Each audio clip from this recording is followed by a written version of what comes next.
Andre Woodson and the catwalk. The Kentucky quarterback, his reputation is reaching mythical status in this state. And inside Commonwealth Stadium, what might be a record crowd has gathered to welcome the defending national champion Florida Gators to town. But first, a welcome for the captains, Andre Woodson, Steve Johnson. They lead the Wildcat team onto the field.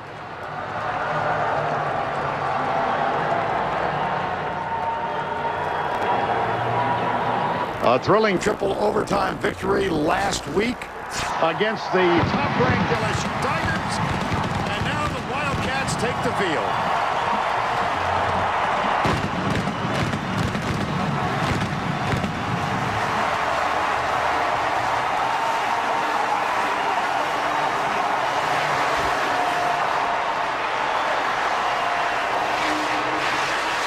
They have won their last 8 games in Lexington.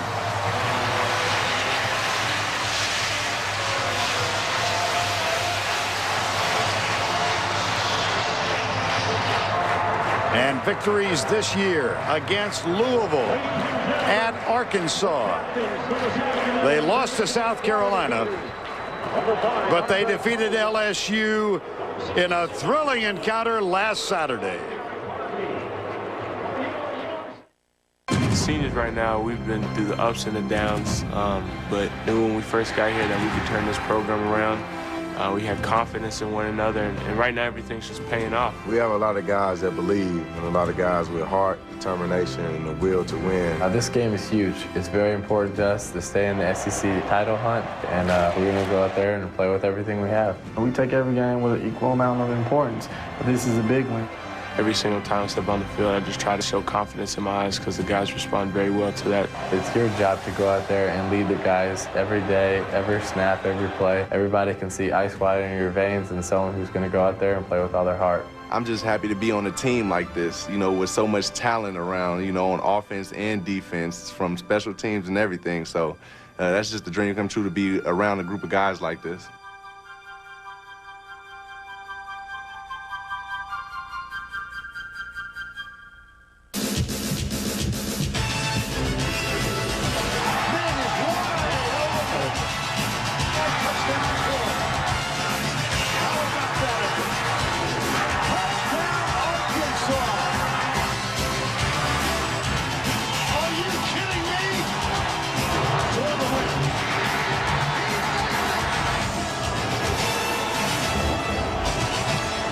We welcome you to the Home Depot SEC on CBS. As we mentioned, what is expected to be a record crowd, and they respond lustily with boos to the appearance moments ago of the Florida Gators, the defending national champions. We join the SEC in celebrating 75 years of football, and this afternoon, a glamorous matchup. The Florida Gators, having lost their last 2, come into town to take on the Kentucky Wildcats, who are 6-1. Good afternoon, everybody. Vern Lundquist along with Gary Danielson and Tracy Wolfson. These are wondrous days to be a Wildcat fan. After serving as an SEC doormat for decades, they're having a miraculous season with those victories we just mentioned, none more significant than that triple overtime win last week. And today, a game of great significance in the SEC East Division. Tennessee is losing down at Alabama. South Carolina has lost to Vanderbilt, and that is huge news for these Kentucky Wildcats. Their one loss was to South Carolina. Gary, our second week here, and we've heard this repeated over and over. The seniors on this team had gone through dreadful years, and now they're enjoying the fruits of their perseverance. They sure are, Vern. You know, I mean, in the last 10 days, Kentucky has learned that they can compete, and then last week against LSU, they learned they can win against the big boys. But it's the 4 guys that stayed that I think is the story. I'm calling them Brooks's bunch. Woodyard, Woodson, Raphael Little, who will not play today, and Burton, their fine wide receiver. Those guys came here when it was just a dream. They stayed, they persevered, and now they're spearheading this team that could make a run at the national championship. Well, we've got a couple of quarterbacks of whom you may have heard. This guy named Tebow for Florida and Andre Woodson for Kentucky. I believe the winning team's quarterback will be the front runner for the Heisman, and they do so much for their teams, but they're so different in what they provide for their football teams. They're really opposites. Woodson and Tebow, you know, they're the face of the teams, all right, but one's a pocket passer, one's a tough runner, a physical guy, one's the emotional leader, other is cool, calm, collected. They're both, however, winners, and that's what they provide. They're both winners. Experience SEC college football on CBS, brought to you in high definition by Sony. Well, for the second consecutive week, we are enjoying spectacular weather. Temperature of 70 degrees, a slight wind, and severe clear, the forecast. Well, if you are a Kentucky fan, you're aware that they have not defeated Florida in the past 20 encounters. The last Kentucky win was here in 1986. Florida won the toss, and they have elected to receive. The small amount of wind is going into their faces. Here's the kick by Tim Mastay. It heads to the right side. Brandon James keeps it inbounds and heads right.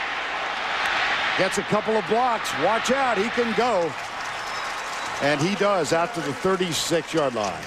Well, these are, as we said, heady days in Kentucky.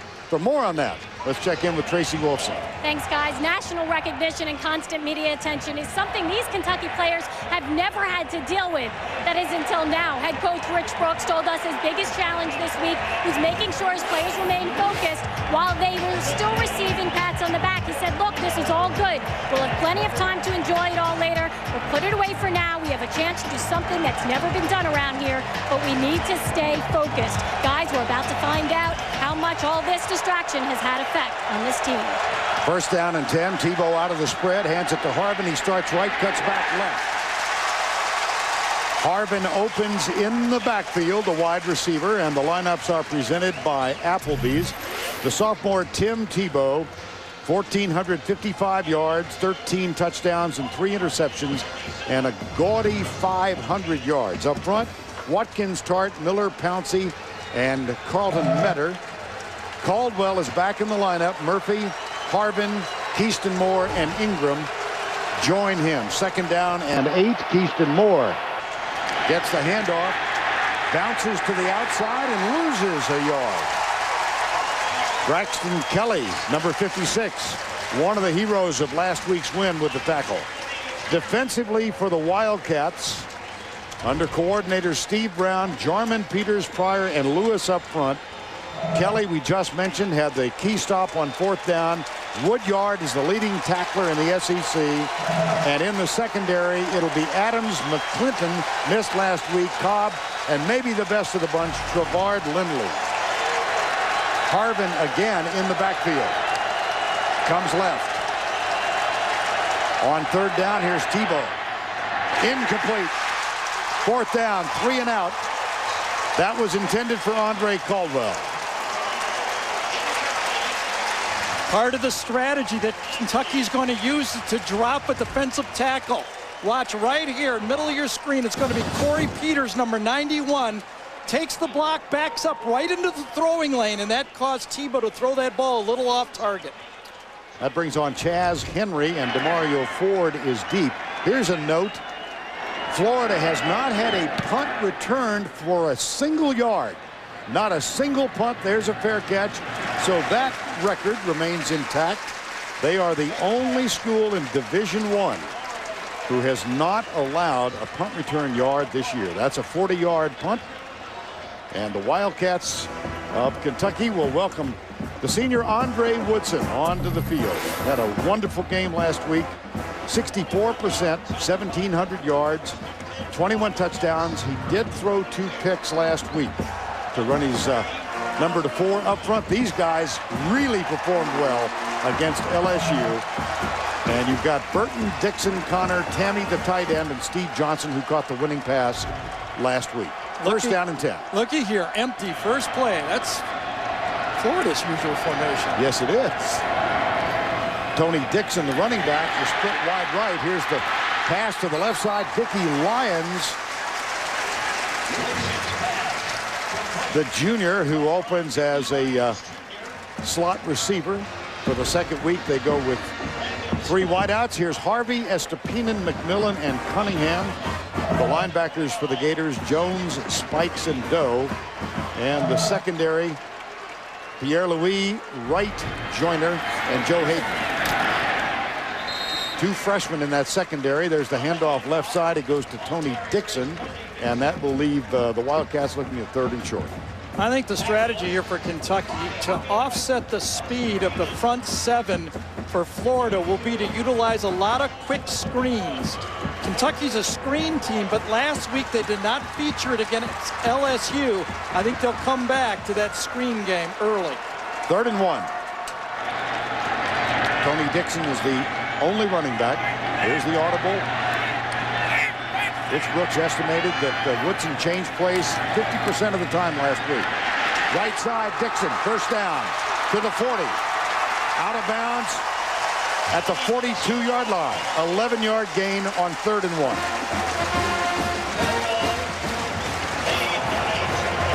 What he saw here was Florida going to an 8-man front with the corner creeping in. So he ran the power play away from that corner creep, and he had the right play again, dialed up by the quarterback.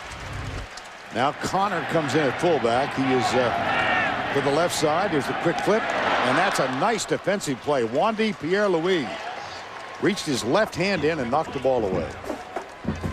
You mentioned that Andre audibled about 50% of the time last week. Some of those were the help of the coach, but most of them, talking to the coaches for Kentucky, was on his own, including the game winner was an audible that Andre dialed up himself. 2nd down and 10, 2 wide left. Keenan Burton had a tough game last week. He's wide right. There's a little flip out to Dixon.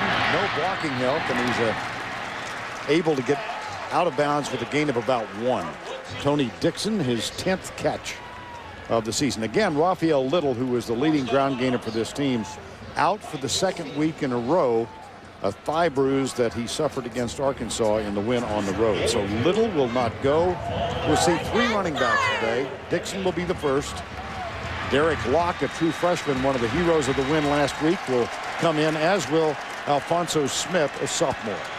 3rd and 8.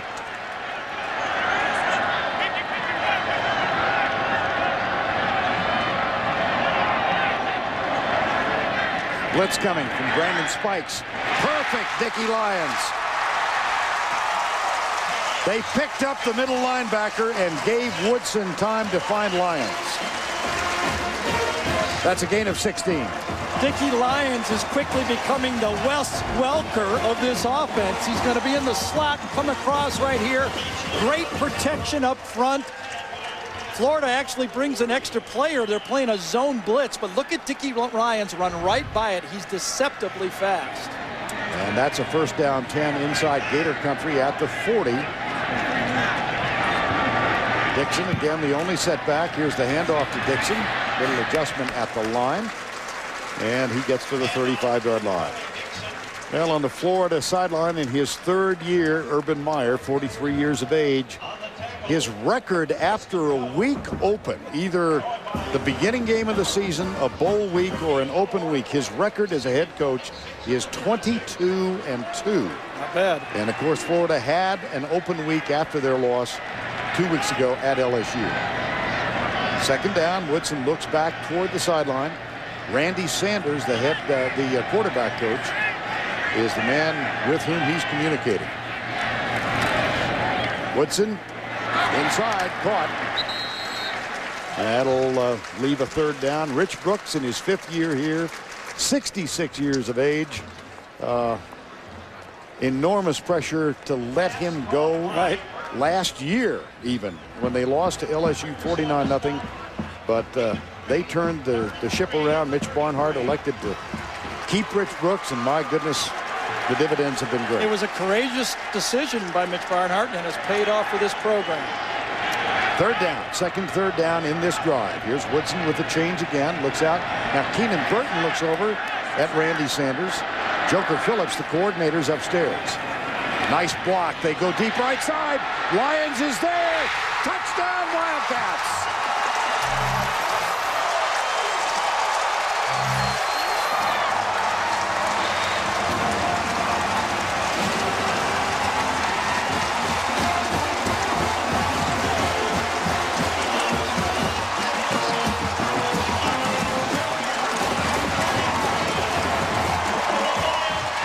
.5'11" junior from New Orleans. His father was an All-American here. Had his jersey retired. Dickie Lyons, wide open right side. Now Lonis Sieber is on for the extra point. Mastay will hold. The kick is up. Good. Pump and run. Dickie Lyons, who's quicker than Jock Rickerson and maybe just as fast, beats him on the line of scrimmage. He won in the first 3 yards of that route. Kentucky showed Florida the full arsenal. Screens to long passes. 7 points.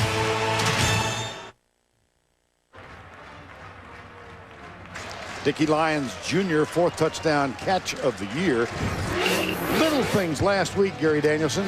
Well, you know, when you do all the good formations and you got good players and the bounces start to go your way, you know you're going to get it. A field goal kicker that had struggled makes 2 of them, and then a pass. And downfield, you don't take a play off Dickie Lyons, who just caught the touchdown pass. How about a freshman running back coming across to make a key block? If you're going to beat LSU, you're going to have to do a lot of big things and little things. Well, it's being regarded as the most significant victory at home in the history of football here at Kentucky. And on that drive, Andre Woodson, 5 of 6 for 61 yards. And Rich Brooks told his team, Kentucky fans will talk about that game forever. You've got to forget it today. Nice little trifecta we've got going here, this little round robin, as LSU, Tim Mastay kicks off, and he has boomed them this year. That's his 15th touchback, despite the new rule that forces teams in college football now to kick off from the 30-yard line. So Mastay sends it deep. And Florida 3 and out on its first possession. They tried to establish their running attack. The problem with the Florida running attack is the tailback is only running the ball about 36% of the time, about a third of the time, which is the lowest in the nation. That guy might be a reason for it, but it still allows the defense to zero in on the quarterback. Empty backfield. That's Harvin. Now he joins Tebow. Here's the option, and Tebow keeps it, breaks the first contact. Oh, yeah, he might be responsible for that. Well, I was down on the field before the game. They're out there in those stretchy shirts, you know, and the guy looked like Hercules. I got to get me one of those shirts. I think it's the shirt. You think so? I think it's the shirt. I'll tell you, he's a 400-pound bench presser. I know Florida fans know this, but regular followers of quarterbacks in football should not believe any of that. 400-pound bench presser. Well, look at the rush yards for the season. That was prior to the last run. More than 26 other quarterbacks in the conference combined. And let's go back to New York for this Liberty Mutual update. Here's Tim Brando.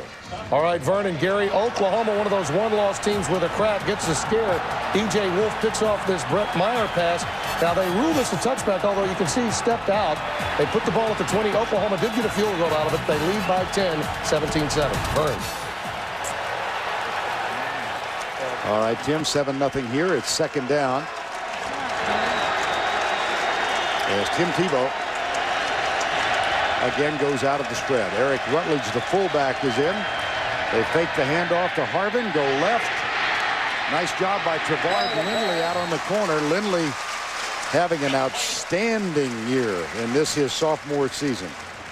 Yeah, he has been the steady guy that Steve Brown, Rich Brooks, the head coach and defensive coordinator, can depend upon. He comes up and gives you just about what you need every game. There's no dips, there's no peaks, there's no valleys. He's a sophomore eligibility-wise, but he's very experienced. He sat out a year, he redshirted a year, he's been here 3.5 years. Only played 3 games his senior season at Hiram, Georgia, because of a kneecap injury.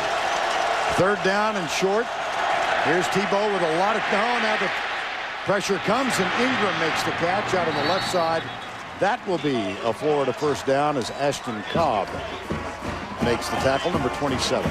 Well, we all know that 1st and 2nd down has something to do with how well you can convert 3rd down. On the last drive that Kentucky scored, they were 3 for 3 on 3rd down. Florida is not running a lot of plays as an offense. They're averaging 64 per game. One of the reasons is their defense can't get off the field lately. And second is they've been having big plays, but no sustained drives like they're trying to do here. Lewis Murphy on first down breaks wide to the right. Here's Harbin again. They hand it off this time. He comes to the left. Keyston Moore with a block. And Harbin is spilled close to a first down at the 36-yard line. Percy Harbin averages almost 12 yards per touch, running and receiving. Well, the key is the tackle right here gets a good block. That's how you get around the end. If you get a block by your tackle on a reach block, Jason Watkins does a nice job to get around the end. That type of running attack without Tebow, that's the key. Can Florida run the ball without... We know Tebow's going to get him. Can they give him something else? Murphy, Moore, and Ingram go wide right. 2 men bottom of the screen, one of whom is Jared Faison. Here's the option play with Faison. Well, there's no option. Tebow didn't even glance at it. And as we look at 2nd down, let's go back once again to Tim Brenda. All right, Vern, number 1 in all the polls and the BCS standings. Importantly, Ohio State Todd Beckman here to Jake Ballard. 14-yard scoring play, 7-0 Ohio State. And Alabama really putting an old-fashioned whooping on Tennessee in the leaves begin to turn game there. Vern. Whoa. Most important thing now is Florida controls their own destiny to get back to the championship. 2nd down. Here's Tebow. Fakes it. Pulls it up. He'll keep it. Remember prior to the Tennessee game? Well, let's check the standings first.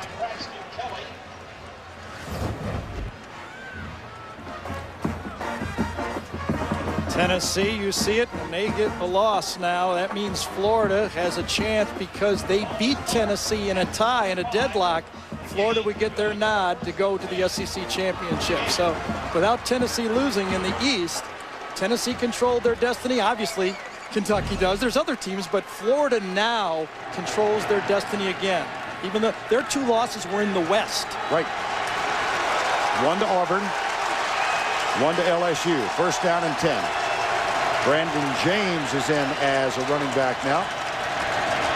They flip it out to him right side. He's got a block downfield and hauled down from behind by Braxton Kelly, number 56. Kelly with the key stop on 4th down in triple overtime last week. One of the factors for Tebow is because he scrambles, watch here how slow Kentucky comes off. I'm worried, I'm worried, I'm worried. See that? They're not getting that upfield rush that they used against LSU. Right now they're going, coach said don't let Tebow get out of the pocket. Kentucky's front 4 is going about 60% off the line of scrimmage. 9th play of the drive for Florida. They trail by 7. Mason, high school quarterback, listed as a wide receiver, but used more as a running back. He's only got 2 catches this year, but that's his 10th run of the season, and it will be 3rd down. Just amazing how this season is working its way out, and who expected Tennessee to get blown out by Alabama? No one. I mean, wow. Especially when you have problems with players before the game, and you kick some off the team and you play like that. 3rd down and 4. Tebow juggled and caught That will be a 1st and goal as Lewis Murphy, number 9, makes the grab. If Braxton Kelly, middle linebacker, had a little better ball skills instead of going for the hit, he could have broke up this play. Braxton Kelly goes for the hit on the play. Ball pops up in the air. If he could have just kind of looked up and made the play, he could have stopped it. Ashton Cobb was there, but the middle linebacker needed to make the play. Gary was alluding to the suspensions of 5 players at Alabama announced just prior to their game with Tennessee. Violation of a textbook policy, and they were suspended. 1st down and goal. Here's Tebow, option left, pitches. Andre Caldwell, gang tackle. He does get to the 10-yard line, but that's a loss. May officially be no gain. And Kelly limps off. So Micah Johnson takes his place. One of the keys that Kentucky's using is number 29 right there, Eric Rutledge. When he's in the game, they're playing run and option. You can see it, the Kentucky players are really flowing, and no matter how well you run it, you pitch it, you've got that many guys there, it's not going to work. One of the keys, one of the tips, or you want to say tells if you're a card player, is that 29 in the game, they're playing run. 2nd down. Keaston Moore, number 33, goes in motion.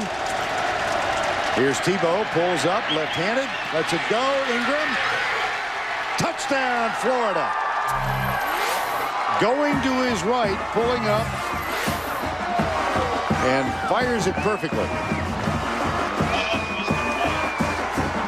Everybody that watches Florida football knows that Cornelius Ingram is one of the key players that has been a tough matchup for everyone in this league. Started at the end of 2006, and when you watch football and you watch Florida football, you wonder why they don't throw it more to him.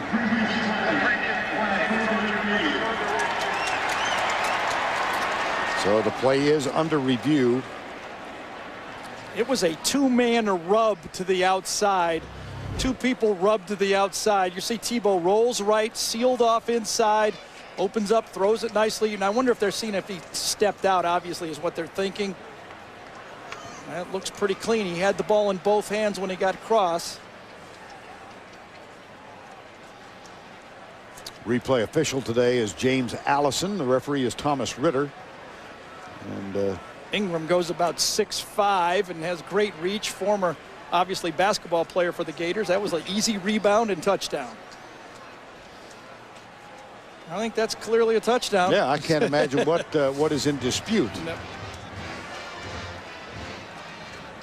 Really nice double pick to the outside that field time. is confirmed. Touchdown. Impressive drive for the Gators. They were 3 and out on their first possession.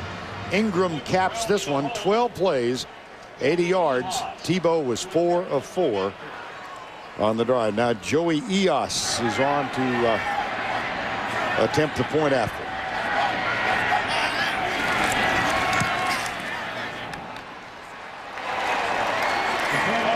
Tied at 7. Well, Florida needed an answer, and they got an answer with a great drive. Tebow to Ingram. Gators and Wildcats notched at 7.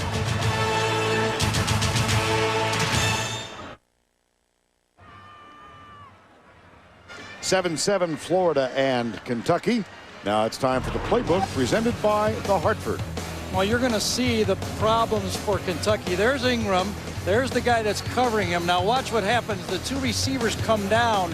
Ingram out in the flat. It's a nice little pick play to the outside. Nobody doing anything wrong. Nice little easy rub off. Good catch.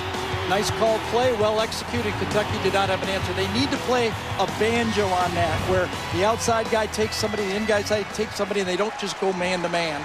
Or they need to move up, get closer to him.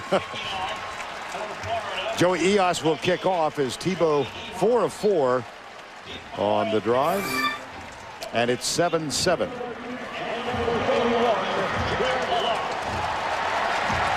Eos put on scholarship last summer.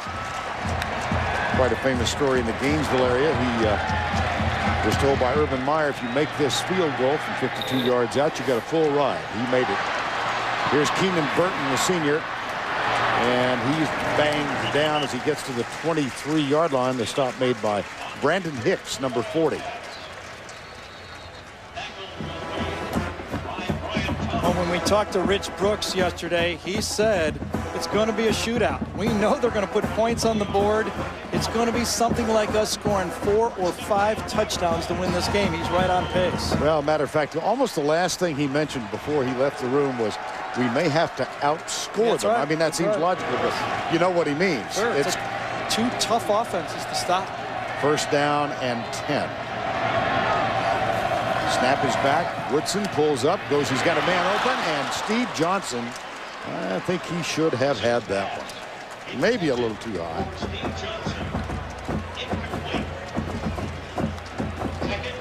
Well, Kentucky has lost 20 successive. That's a tough thing to say. They've got Mississippi State at home. They're doing fine historically against them. At Vanderbilt, at Georgia, haven't defeated them in 30 years. And Tennessee, second down. Woodson back, 4-man rush. He fires it out, nice catch. Boy, that was a nifty catch by the fullback, John Connor. The pass a little behind him and high. It's interesting. The scouting report on Connor is he's the better blocker. Brenner is the better receiver. You don't get a better reception this from the fullback. How about a one-hander behind you to move the ball? That's a fullback, ladies and gentlemen. Sophomore from Westchester, Ohio. 3rd down and 2.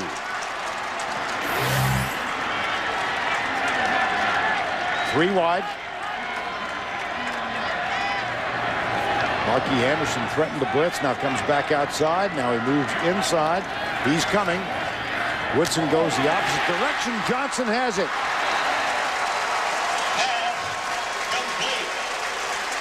And while we've got a moment, let's go back to last weekend and take a look at Home Depot's tool for success. Well, that last play was one of the tools for success. A quick pass where you just get the ball in and out of your hands. They've also got the pocket pass that takes about 3.5 seconds. The play action pass that Andre is so good at, and the rollout. Those things combined have been a very effective weapon for this Kentucky offense. You'll see, we'll go back and look at the stats from LSU last week and see how they used it. Woodson off to a terrific start, 7 of 9. Hands it off this time. This is Tony Dixon again. Quick opener. He found a huge hole, and he's out to the 43-yard line. 11-yard gain. Great balance in this offense, and Woodson starts it because of what he does in the offense. Last week, you can see it. 3 for 6, 8 for 18. They used all of the weapons, but the bottom line, 0 sacks allowed. Those 4 weapons is what kept that LSU defensive line off Woodson. Dixon's run gives Kentucky a first down. Here's Woodson back. Great time. Right side for Johnson. He's got him. This Florida defensive secondary suspect, particularly at the corners. And they give up another big play here. If you watch here, Burton and Johnson, this guy's going to catch the ball, but Burton is just as open. When you throw the quick passes, all of a sudden you have the long passes. The top of the screen's open, the bottom of the screen's open, and you've got an NFL quarterback throwing the ball. Nice offense. 27-yard gain. Handoff left side. Dixon. Derek Harvey hauls him down and makes contact. Dixon is able to slip it and pick up positive yardage. Andre Woodson was really relegated to a second string status in the spring a year ago behind Curtis Pulley, but then he captured the starting job, and he's really matured as a quarterback. Yeah, he has. It was a little bit of a message, a little bit of competition. Either way, he's reacted to it. Now, just one point. The guy who hasn't been involved so far, Tammy, the tight end, he will get involved very quickly. Play action. Woodson. All down. Andre Woodson. Derek Harvey leads this team in sacks and had that unforgettable performance in the national championship game against Ohio State last year. and that is his 6th sack of the year. It was a really interesting call. I'm not sure if Woodson checked that or not. They had DeMario Ford on the field, so really they had 3 out of their 4 best receivers not on the field that time, and they kept Tammy in. It's not a real good play formula for success. 3rd down and 11.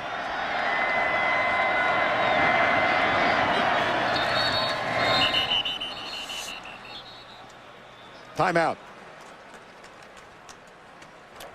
Timeout.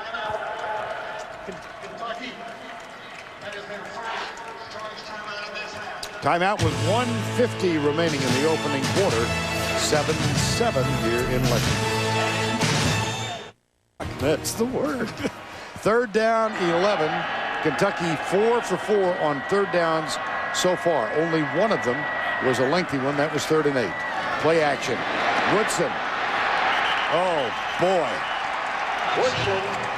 Jermaine Cunningham, yes. That could have hurt. That could have hurt Woodson. Cunningham had 17 tackles against LSU. Bent Woodson around on that play. I think Woodson knew they were faking the blitz and stayed with the play, but Cunningham, defensive end, is unblocked on the play. And watch him get bent. His left ankle and knee, boy, that got twisted below him. And, you know, that's one of the guys that they can least afford to lose. Obviously, their starting quarterback. Longest field goal this year for Lonas Sieber was 48 yards. If he makes this, it would equal that one. Here's the kick on the way, and it is no good. So the back-to-back sacks by Derek Harvey and Jermaine Cunningham, very significant. I didn't like either one of the 2 calls on 2nd down and 3rd. 3rd and long, a play-action naked boot. 2nd, they threw out a pass play, and it took a field goal position or a scoring chance for a touchdown to a long field goal try that was just a couple feet wide to the left.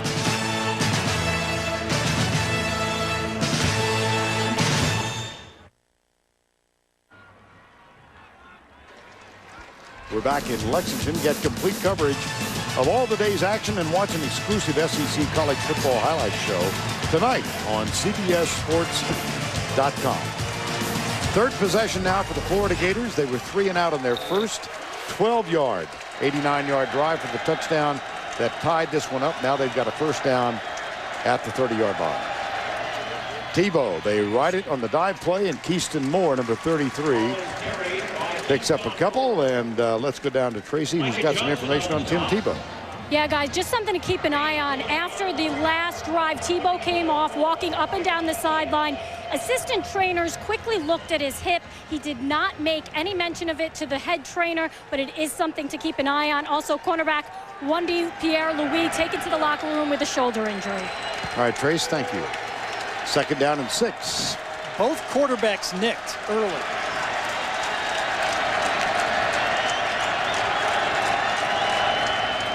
Tebow fakes the run, pulls up, goes deep. He's got Lewis Murphy down there. Stride for stride, caught.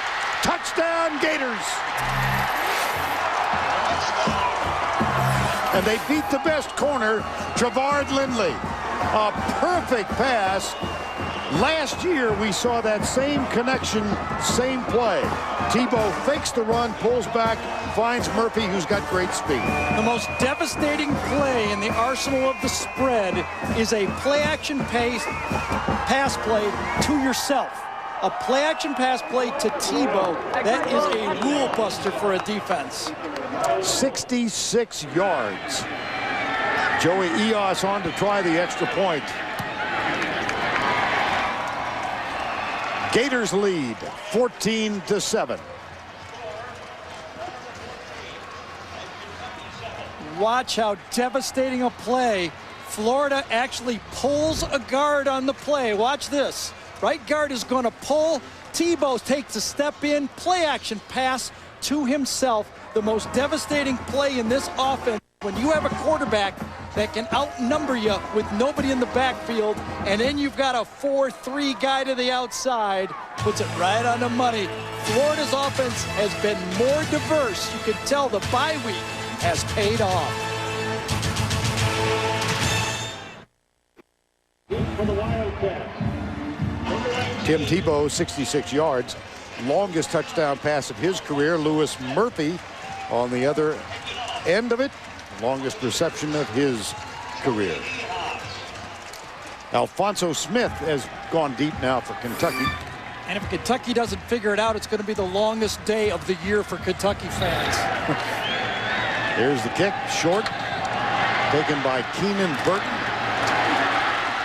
And nice return out to the 37-yard line.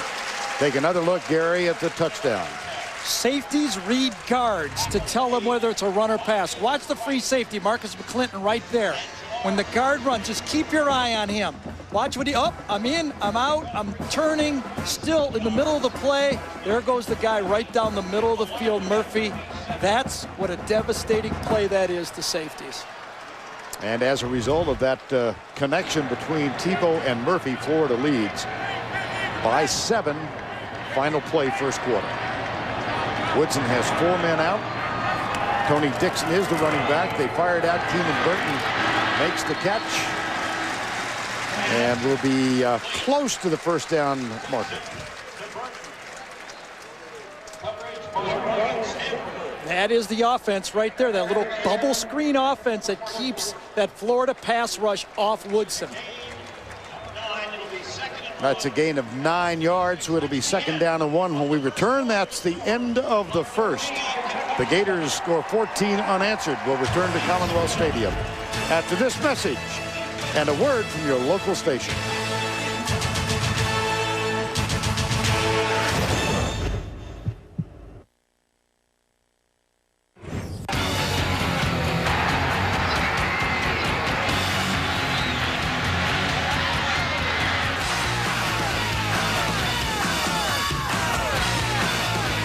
Andre Woodson having a splendid year. 5th-year senior. 14-7 as we began the second quarter. Kentucky with Woodson as the signal caller. They have 4 wides, 1 running back. And Woodson again pointing out the defense. He hands it off quickly, left side on 2nd down and 1. Well, Kentucky and Florida both in control of their own destiny. Earlier today, South Carolina loses at home to Vanderbilt, and Tennessee gets whacked in Alabama.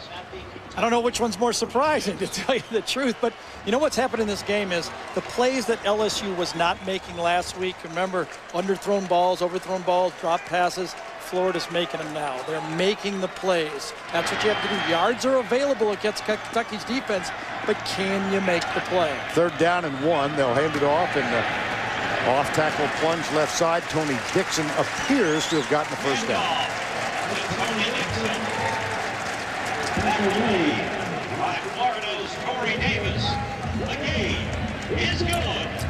First down at 47. Excuse me, Gary. It's a 2-fold drive here for Kentucky right now. They need to take some clock off the field. Their defense is a little bit gassed, and they obviously have to put points on the board, but they'd like to do it 11 yards at a time if they could. 3 wide to the right. Florida employing a nickel defense. 5 defensive backs on. 4 men down and 2 linebackers. Woodson, the handoff to Dixon. Does a good job of protecting the ball, and there's a fine gain by Tony Dixon. Because of the alignment of all the wide receivers, the linebacker walks out of the box. That's the key. Linebacker out of the box. You've got numbers inside. That allows the run. Without the right number of defensive backs in the game, when Kentucky goes 4 wide receivers, you're forcing Florida into zone defense, and right now Kentucky has the numbers they like in the run game. Dixon close enough to dictate a measurement, so the chain comes out from the far side. It's good. First down. And Dixon gets a rest now. First time today. Again, Raphael Little, the leading ground gainer, the 5th-year senior, not playing because of a thigh bruise. And so on the field right now, Derek Locke, a true freshman from Hugo, Oklahoma, who carried 20 times for 64 yards in that triple overtime win last Saturday against LSU. Still no Tammy in this game. He's an important part of the offense, especially without Little. Danny, lower part of the screen. Where's number 18? Now, here's the change. They all look back at Randy Sanders, the quarterback coach. On first down, quick setup. Woodson, nobody open, throws it away. Derek Locke came to Kentucky on a track scholarship. He was an outstanding sprinter and long jumper. This was his long jump. Well, you saw the end of it. And here is the sprint. He was timed in 10.6 seconds at Hugo, Oklahoma. Now, he is a track scholarship that is now on a football scholarship, but he was recruited by a lot of schools as a defensive back. What he held out for, and Derek was right, was to be a tailback. That's what Kentucky signed on, and that's why they've got Derek Locke. Second down and 10.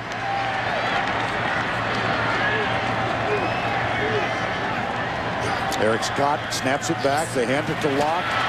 Locke goes right side. Great effort. Interesting when you asked him, Gary, about ball security yesterday. He hasn't fumbled a lot. He's been money with the ball. And I said, have you been always in your career? Have you never been a fumbler? He said, oh my, I fumbled 7, 8, 9 times in high school. I decided to put 2 hands on the ball. Major Wright is going to put a hit on him. Does he protect it? Yes. 2 hands on the ball and runs right through a big hit by Major Wright. 3rd and 5. Hayden is late getting over to cover the slot receiver, Kenyon Burton. Here's the audible again from Woodson. Here's a nice matchup down to the bottom of the screen. Locke comes left. Close for the first down at the 32-yard line. Yeah, this would be a decision for Rich Brooks. I don't think he made it. Saw the matchup right there. Tammy, a former wide receiver, on branded spikes, an inside linebacker. Bounce out play right here. You watch him bounce out to the outside. Inside handoff, bounce out play. Good block to the inside by Gary Williams.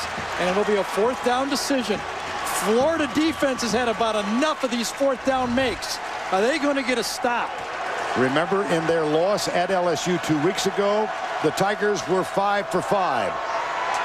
He got it. That's Locke, right side. At what point, if it happens, do you quit being a true freshman? Well, I think at about this point of the year, he's become so dependable now that Rich Brooks says, I'm going to get him in earlier in the game. That's a dependable football player. He doesn't fumble. He falls forward. He picks up blocks. I mean, he probably does it all but catch passes right now. First down and 10. He's the deep back in the eye this time. They play fake. Woodson goes right side. Rickerson is beat. Out of bounds. They had Jock Rickerson, and Steve Johnson caught it out of bounds. Well, going down the right sideline, play action pass. Quarterback's job is to keep that ball on the playing field. Johnson's open, catches it, right foot, left foot, right foot. His right foot came out. The question is, did he have his left foot down when he caught it? I think that might be reviewable. That ball seemed to be in his hand. If I was Kentucky, I'd slow snap it. Well, they do snap it.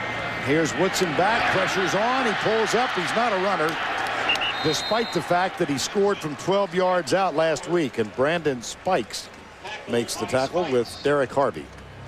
Let's take another peek at this one. Right foot is in. Oh, he must have. His left foot comes down on the line, I guess. The right question was his left foot on the line? Yeah, clearly on the line. I got too excited on that one. Guy wide open in the end zone. I thought he might have a chance for it. 3rd down and 10. Interesting. Tammy was wide open down the middle of the field, too, for an easy score. Florida's got 8 men up.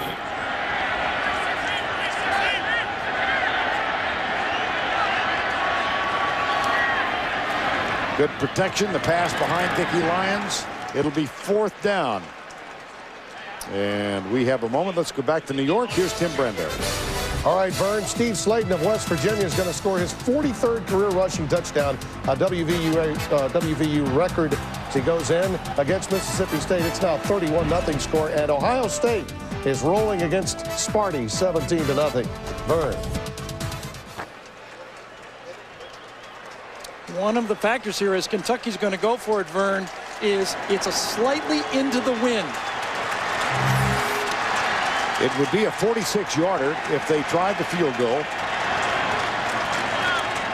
And Lona Sieber has missed one today from 48 with the wind. So on 4th and 9, here's Woodson. Deep in the corner again, he's open. But Burton had to adjust the pass over his outside shoulder. Well, that's 2 of them by Andre Woodson that if he keeps in the football field, they're touchdowns.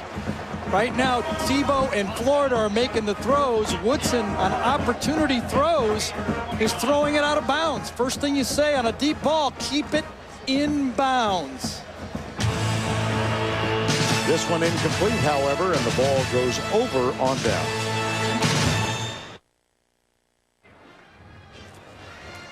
Monday on CBS, the new hit comedy from the creator of 2.5 Men takes on the Birds and the Bees. Check out The Big Bang Theory Monday at 8:30, 7:30 Central on CBS. Twice now, long drives, no points for Kentucky. Florida has the ball and a 7-point lead with 9:40 to go first half. Tebow. Drew Miller will snap it back. He keeps it, does Tebow, and a nice defensive job. Well, Tim Tebow under Urban Meyer, the other fine quarterback out of Utah was Alex Smith. Yes, Urban came with the offense, but look at the difference that's been happening with Tebow compared to Alex Smith, who was the center of the Utah offense at quarterback. 46% of the rushes so far this year have been going through Tim Tebow. That is a huge number. 26%, and Smith ran a lot for Utah. That's how this offense has got it tilted so far towards Tebow. Aaron Hernandez is in as an extra tight end. There's the play fake. Tebow rolling to his left. And he'll tuck it and run. It'll be 3rd down and 5. That's why Tim Tebow is making a run, even though as a sophomore you wouldn't think so. In 2 losses you wouldn't think so. He's making a run at the Heisman because he's so integral to this Florida offense. He's really doing it all. I mean, those yards right there, he really is the offense, whether he scrambles or runs or throws. I mean, he's got the ball all the time. Had a high on the ground of 166 yards. That was at Ole Miss when late in the game he kept screaming, "Give me the ball." Yeah, you bet. This is a big stop for Kentucky. 3rd down, Keyston Moore is the running back. Percy Harvin starts in motion. Tebow under pressure, they got him. Dominic Lewis, number 20, was the first man there. Kentucky only brings 3 players on this one. They drop a tackle. Watch it, they line up 4, but watch the tackle drop. One of them drops right in the middle that time. It was big 98, Myron Pryor, that dropped, so a 3-man rush. It fooled Tebow. That defensive tackle was right in his throwing lane again. What a changeup by this Kentucky defense. Chaz Henry is on to punt. There's that note. He's punted once. It was a fair catch. Nice block on the rush. Here's Burton backing up. And for the first time this season, yards have been gained on a punt return against Florida. Well, couldn't go any better for Kentucky. They get a stop, 3 and out. They get the ball on the 35-yard line after they've gone 2 drives with no points. CBS Sports coverage of the Home Depot SEC will continue from Commonwealth Stadium in Lexington after this word from your local station.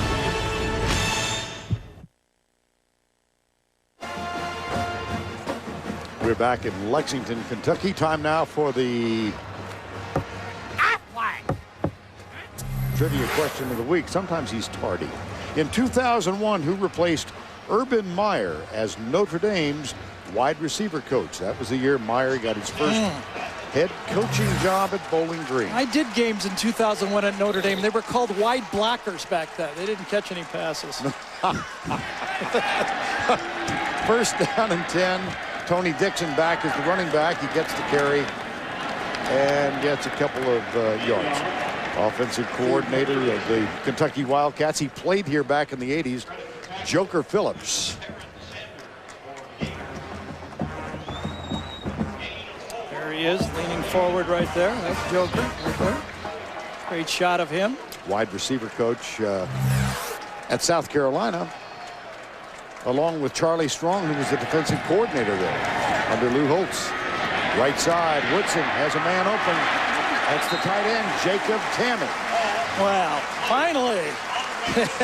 Interesting thing about Joker Phillips, he took over the job in 2004 with 1 game remaining in the season.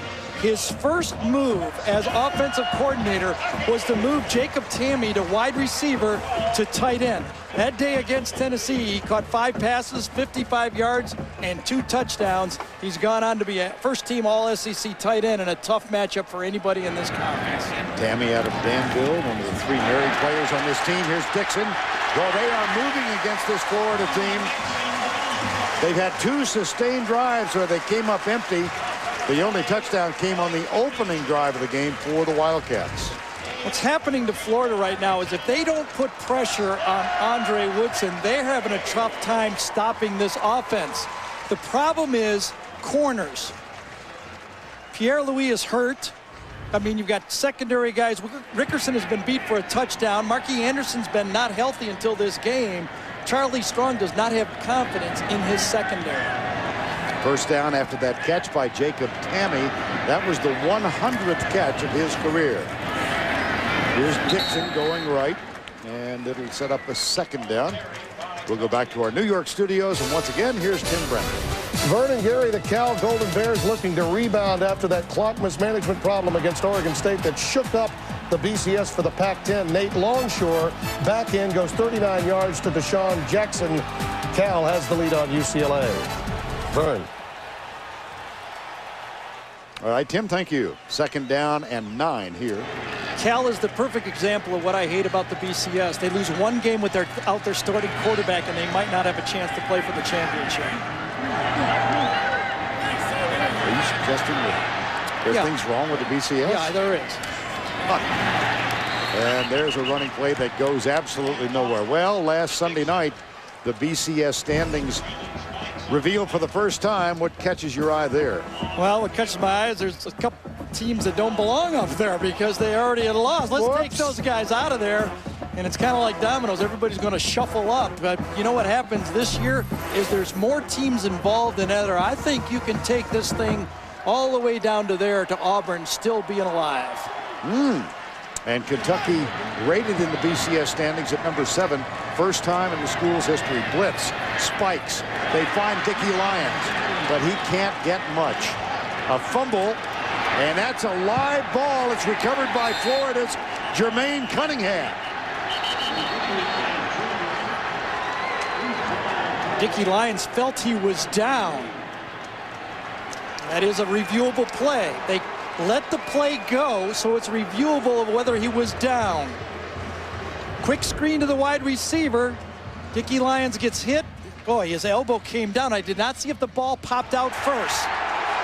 It looked to me it came out when his elbow hit. His knee's down. That ball's still in his hand. That should be reversed. That's got to be reviewed and reversed. I beg your pardon. Dickie Lyons' father was an All-American here, and he's now a private investigator. Don't need a private investigator on this one. I think it's pretty obvious. So it is under review. Dickie Lyons. We talked to Dickie Lyons Jr. yesterday. Said, what is your dad doing now? He said he's Magnum PI. That's right. Well, the interesting about Dickie, I mean, we've already seen him catch a pass. We visited with him. He's, you know, the ultra ego type guy. Ball was called a fumble. Can be reversed. The officials are told to err in the side of a fumble because that can be reversed. If you call it as he's down and the ball actually was a fumble, it cannot be reversed. So it was called properly. It wasn't right, but at least the official called it properly the way they're taught because it can be fixed by the upstairs referee. And again, James Allison is the replay official today. No matter what, it'll be 3rd and long after if they get it back.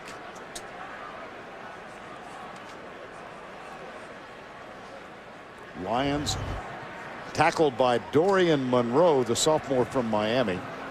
And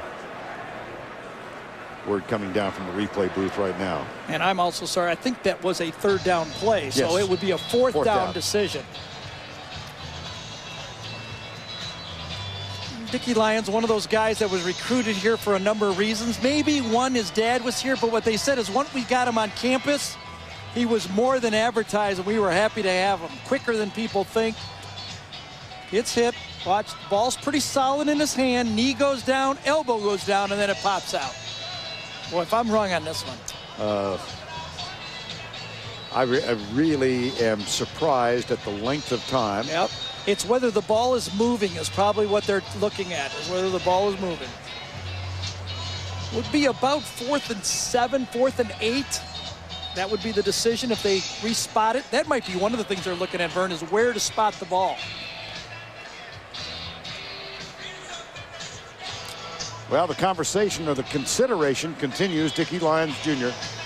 said he visited his grandmother who lived here when he was a junior in high school and went to the camp and was offered a scholarship right away. And after that, there was no decision as far as he was concerned. He came up from the New Orleans area. His dad played with the Saints after his collegiate career here. After review, the ruling on the field is reversed. Video evidence shows that the runner was down at the 36-yard line to be 4th down. Legitimate call. Yep. Hit is made by Dorian Monroe. Knee is down, elbow is down. I still say, now remember, the officials called it the way they're instructed. This way it can be corrected. Now the decision by Rich Brooks. It's 4th and 9 officially. Recall that on their last possession, they passed up a 46-yard field goal. This time they will pass up a 53-yard field goal into the wind, and they go for it again on 4th and 9. Best matchup right here. Tammy on a linebacker. 3-man rush, zone blitz. Woodson right side, has a man open. Caught, first down plus Steve Johnson.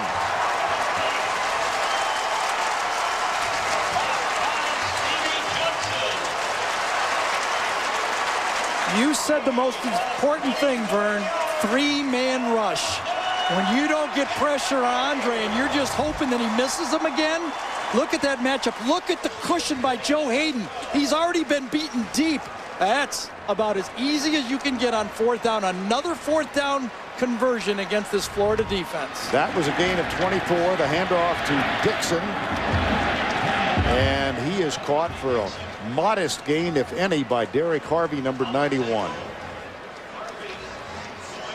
Clock showing under 4 to go in the first half of play. This Kentucky team, they got the big help they needed when South Carolina was knocked off by Vandy.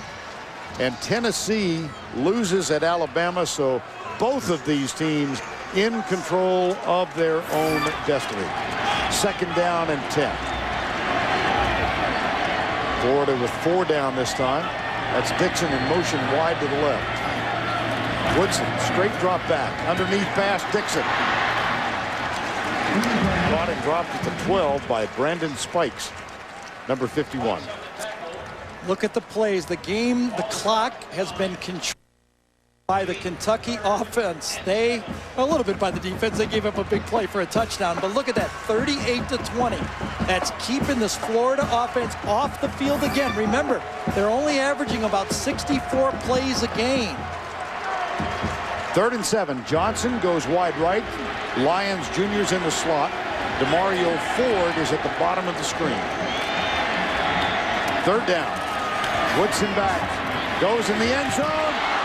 Was that ball tipped? No, just a bad pass. Yeah, it was. Came out of his hand high again. That's about the 3rd time that Woodson was either anticipating a throw or not. Now, we talked a little bit about his funny delivery. I'm giving up on this delivery. The guy throws too many good throws, but the elbow comes out. That looks perfect now as he lets it go, but it kind of just flies on him. Too high. I don't know what he was expecting. I don't know what if the receivers crossed him up, but he obviously wasn't throwing it to the spot he wanted that ball to go to, or the receiver was not in the spot he thought he was going to. Lonis Sieber missed one from 48 at the other end. This one from 27. Kentucky needs to get something out of these offensive possessions, and they do. As the sophomore from Knoxville, Lonis Sieber, one for 2 today. drilled a 43-yarder in overtime. Well, they went for it on 4th and 9. Rich Brooks applauds the effort. That was a 24-yard gain. They get a field goal. 2:38 to go, 14-10. And Mastay getting ready to kick off for Kentucky. Real big point here. This is going to be slightly into the wind, so there should be a return by Florida here. Brandon James and Keyston Moore are the deep men. Kentucky with another double-digit drive in terms of number of plays. They've moved the ball almost at ease against Florida, but in the last 3 possessions, they've only come up with 3 points. Here is the kick, and Brandon James will return it from the 1 to the 25, to the 40, to the 50. Out of bounds. Huge return by Florida's Brandon James. See, that's why I think if you're Kentucky, you got to really think about that strategy. Kicking into the wind, Kentucky just assumed they'd get a touchback the way those balls have gone, but not into the wind, and James takes it. He is a threat. We saw him do it against Tennessee, and now, you know, I thought maybe a squib or a pooch kick, give him the ball at the 35. Look what's happened here now. Constant decisions that these coaches are making throughout this game that have ramifications. 61-yard return by Brandon James. Great field position now with 2:28 to go before the break. Tebow. That's Rutledge, the fullback. And here's that handoff to Keyston Moore, left guard. Well, while we've got a chance, let's invite the Duck back and give you the answer to the trivia question. In 2001, who replaced Urban Meyer as Notre Dame wide receivers coach? He's up in the press box. Joker Phillips, how about that? Joker's going to be a head coach one of these days. Will he kind of take over here at Kentucky? Will Rich Brooks anoint Joker as the next head coach someday, way off in the future? Inquiring minds want to know. Well, the next wave of head coaches are coordinators now, and Joker is one of those guys. 2nd down and 6. Here's Tebow.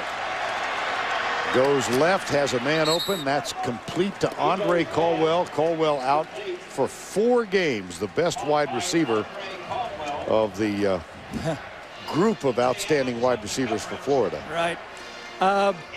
We talked to Andre before the LSU game, and he told us he was 100%. We watched the beginning of the game and said, we don't think he's 100%. Now we find out we were right. He said he was about 80, 85%, and he's telling us he's 90, 95% this time. He looks like he's back. 1st and 10 with 1:40 to go. Gators have all 3 timeouts remaining.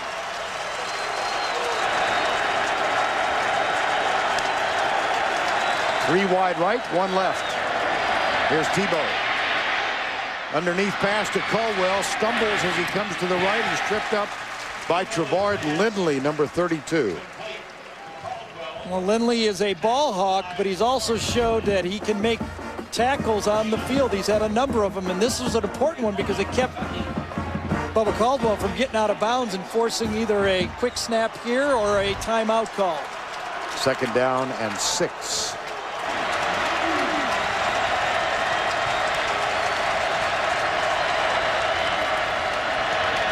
And off Moore. Scrambles down to the 17, perhaps the 18-yard line. Braxton Kelly, number 56, makes the stop. Timeout is called by Florida, and that leaves 57 seconds remaining in the first half. 14-10, Gators with the ball and a 4-point lead.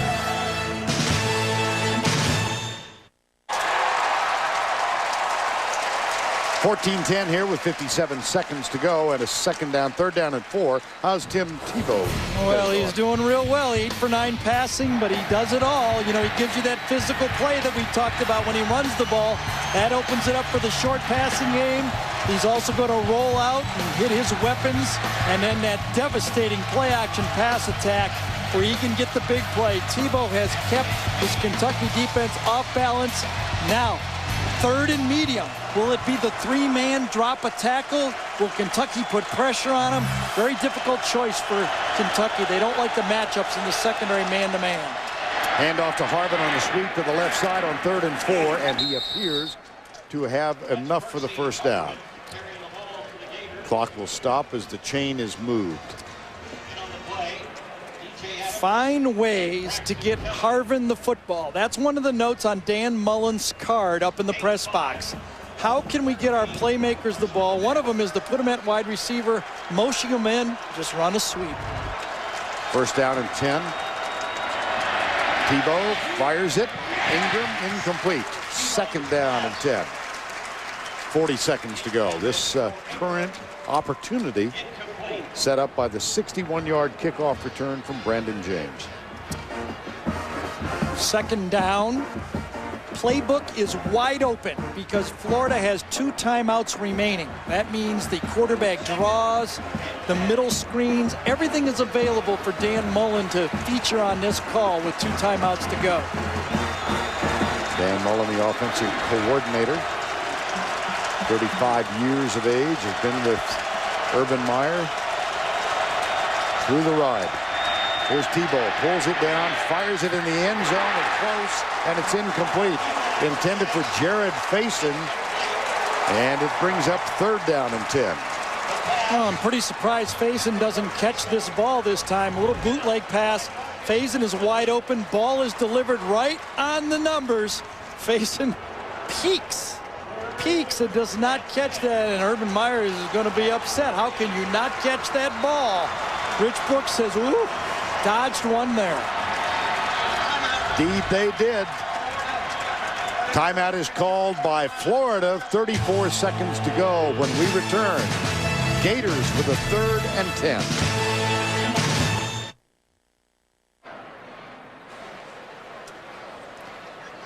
More than 70,000 here at Commonwealth Stadium. A matchup between the Kentucky Wildcats at 6-1 and the defending national champions. Kentucky jumps off to a 7-0 lead. Then Florida, 2 touchdown passes from Tim Tebow. The second, a 66-yard strike to Lewis Murphy. That made it 14-7. Kentucky has moved the ball, Gary, but all they've gotten out of their last 3 possessions, 1 field goal. Both defenses are kind of holding on. Both coaches thought this would be a high-scoring game. Both coaches were right. Neither defense can guess or predict what the other offense is going to call. And with these great athletes on both sides of the offense, it's almost impossible for them to get stops. 3rd and long. If Florida sticks it in the end zone, it will be a devastating blow for this Kentucky team. They clawed back to within 4, then yielded the 61-yard kickoff return to Brandon James. Now Tebow and the Gators, 3rd and 10. Great matchup with Ingram to the left side of the formation. He runs into the end zone. They fire it to the goal line down at the 1. But that might be enough to move the chain. Percy Harvin with the catch. Now in this situation, to keep your timeout alive, you should ground the ball. You don't need all 4 downs. Come up and ground it or run the sneak right now. Either way you want to do it. 1st and goal. Yep. Tebow stopped. 20 seconds to go. That forced a timeout after that one. I'm wondering if Tebow did that one on his own because the strategy might have been the ground. It wasn't bad strategy to try to run the sneak right there when everybody in the building thinks he's going to just ground it. Final time called by the Gators. We will step aside.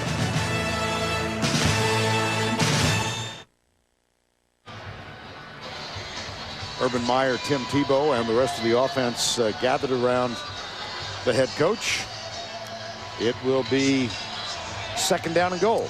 Strategy would probably be a pass on 2nd down. That gives you options for 3rd down. If you run the ball and you don't make it, you might not. You're right at that line where you might not be able to get lined up and ground the ball and get another play. Very interesting. 2nd and goal, a 14-10 Florida lead. 19 seconds to go before the break. The jump pass formation right here. Well, Tate Casey caught one against LSU out of this formation last year. Here's Tebow. It's the jump pass. It's a touchdown. This one caught by Aaron Fernandez. Jump pass formation for Vern again. Well, a year ago, I remember Don McElhaney. How about Babe Perilli? Well, it was a great call because everyone thinks that it's going to be an inside run. It gives you an extra play if it's not open, and the formation, you know, maybe they didn't go back as far as we did. We were at that one against LSU. This is not the offense of the 21st century. It's the offense of the 50s. Well, you got a lot of weapons. Fernandez catches this one. This was last year, remember? It was a double clutch. This time, same formation. You almost could see it coming. There's last year's again. When Tebow made an athletic play, this one was a gimme. Vern could have jumped up and done this one. Look at this one. That one was like ordering an omelet at breakfast. It was so open. You ain't seen nothing yet.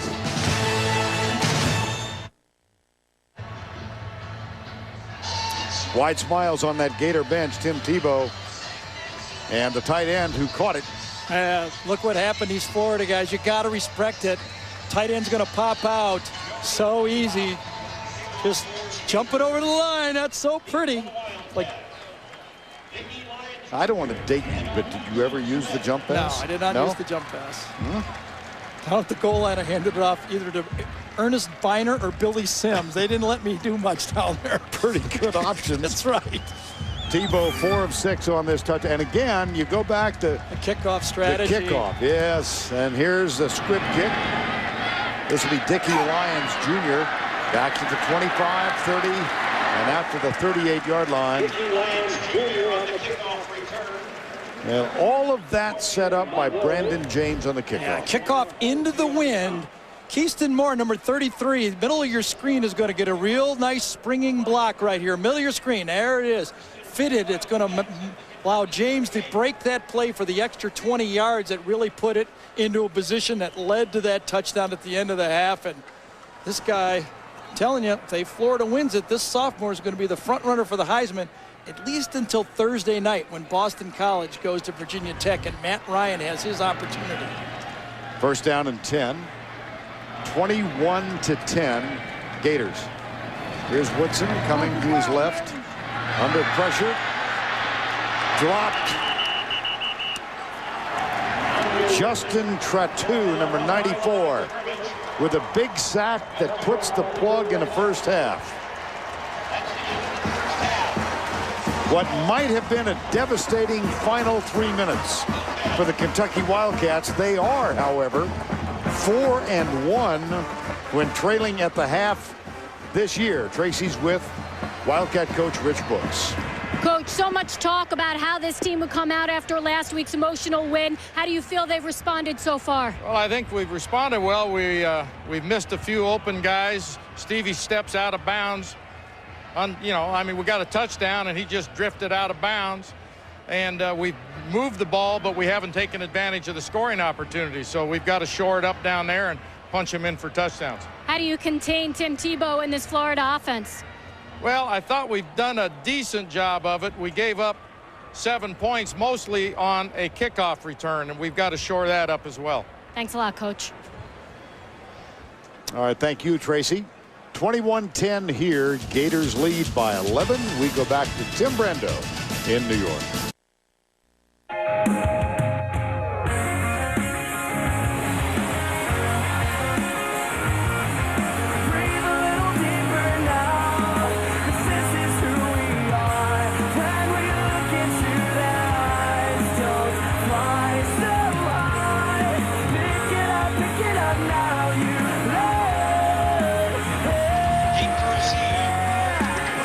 Second half from Commonwealth Stadium in Lexington. Full house on hand. Kentucky goes after its 9th win in a row at home. It's 7th of the season. They're in familiar territory. They trail for the 6th time this year. They're 4-1 when trailing so far. And they will get the ball to begin the second half. Joey Eos will kick off. Dickie Lyons and Keenan Burton are the deep men for Kentucky. That's Lyons to the left. And Kentucky will be going into a slight breeze. We saw it affect the kickoff late in the second quarter. Joey Eos. And this will be Dickie Lyons Jr. from the 5. the 20 and down at the 27-yard line. Lyons Jr. as this Kentucky team finds itself, I guess, Gary, right where they want themselves. I think you're right. What's the 3 signature wins for Kentucky this year? Louisville, Arkansas, LSU. They were behind in each one of those games, as you were mentioning. They came back. Remember, at the end of the third quarter, they were down by 13 to LSU. And also, remember, Florida was up by 10 against LSU. So both teams at halftime are saying, score is 0-0. Let's just keep playing here. Now, Andre Woodson sacked 3 times in the first half. And off left side. A moment ago, Tracy caught up with Rich Brooks for an injury update. Trace? Coach, we saw Woodson take a hit to the knee in the first half. Then Burton and Dixon went down. Can you tell us about their injuries? Well, Burton taped his knee up, and he's going to try and see if he can go. Dixon looks like he's done for the day. Woodson's fine. What is Dixon's injury? It's an ankle. Don't know the severity of it. We did x-ray it, and that's negative, and that's good news. Thanks a lot, Coach. Well, it's not good news overall, though, for the Wildcats. So Dixon will give way to Derek Locke, the true freshman out of Hugo, Oklahoma. It is a big story because I talked to the Florida coaches, and they felt without Raphael Little, Kentucky's passing attack was about 20% easier to defend. That's how important Little was to the passing attack, and they felt it would be easier for them to match up with Tammy without Little. Now Dixon's gone. And that leaves it to Derek Locke, the freshman who had a big game last week. And Woodson does get rid of it, and it's incomplete over the head of Brandon Spikes. And how about trends in the first half, Gary? Well, we saw what Tebow did in the first half. He had an outstanding first half, obviously. It's not that Woodson completed 14. It was of the 6 that he missed. He probably had 2 big plays there, 3 sacks, none last week, and no penalty yards in this game. No penalties. Think about that. Last week against LSU, Florida only had 2 in that football game, back-to-back games. Tim Mastay is on to punt, and Brandon James, who had an 83-yard punt return for a touchdown against Tennessee, is back to return it. Now we've got the pre-snap flagged. I think Kentucky flinched. Thomas Ritter, the referee. Prior to the snap, false start, 38, offense, 5-yard penalty, remains 4th down. That's John Connor, the fullback. Florida had a fake on. Kentucky adjusted to it, brought their wings in. Florida substituted. Now they have the return game on. They're going to look for a big return now. Mastay out of Murray, Kentucky. On to punt, and they do have the return all the way. Whoa, this is a very poor punt. Out of bounds at the 46-yard line. Whoa. Out of bounds at the UK 46. 25-yard punt and nothing on the return. Well, the Florida Gator family is mourning the unexpected death of Michael Guilford. 19-year-old walk-on was killed in a motorcycle accident on October 12th, along with a young woman who was a friend of his, also a student at the University of Florida. Just one of the many issues that this Florida Gator team has dealt with, the death of a teammate, Michael Guilford. There was a pause for a moment in his honor before this game began. Here's Murphy out of bounds on the right side. And that's a quick pass to Tim Tebow. So Kentucky doesn't get what they needed, was just some kind of sustained drive. It's sure. And, you know, I notice about Florida, we've heard from the Kentucky coaches that when number 29 Rutledge is in the game for Florida, they're expecting the run game. I think Florida self-scouted themselves. Urban Meyer, they've run a lot of play-action passes with number 29 in the game. It's almost a Billy Lasco position that he's doing, Rutledge's, and that's kind of busting the keys. There is a deep ball available against Kentucky. They are squatting big time right now. Well, it was close enough to dictate a measurement. So the chain brought all the way across the field. There has been one huge pass play. That was back in the first quarter, 66 yards, Tebow to Lewis Murphy. And it is a first down and 10 for Florida. Gary pointed out that both of these Gator losses were in the West, SEC West. They lost at home to Auburn, then that emotional defeat to LSU. They did have last week off, and it appears to have had benefits. Rutledge, left side. Here's Tebow.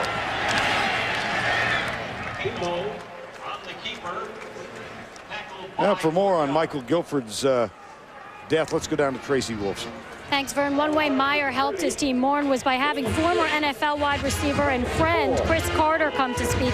Carter lost 2 teammates during his playing days. I spoke with him this week. He said he told them, all you can control is the dash between life. Enjoy it. Enjoy football. Don't take this time for granted.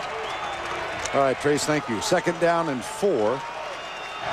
Rutledge still in. Tebow in the spread. 3, load up to the left. Quarterback draw. And he pulls his way down to the 25-yard line.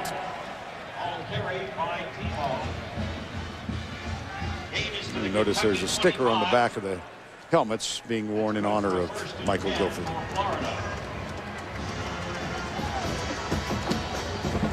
A lot of defensive coordinators tell you that preparing for Florida's offense is like preparing for 3 different offenses in one. What he's done with Tebow and why he's so valuable, he's taken a finesse offense and made it physical because of this quarterback. And again, he's out of the spread, 5 yards back. This is Caldwell, goes in motion. They hand it off. Caldwell on the sweep. He's got Keaston Moore in front. A missed tackle. Caldwell inside the 10. Braxton Kelly thought he had him.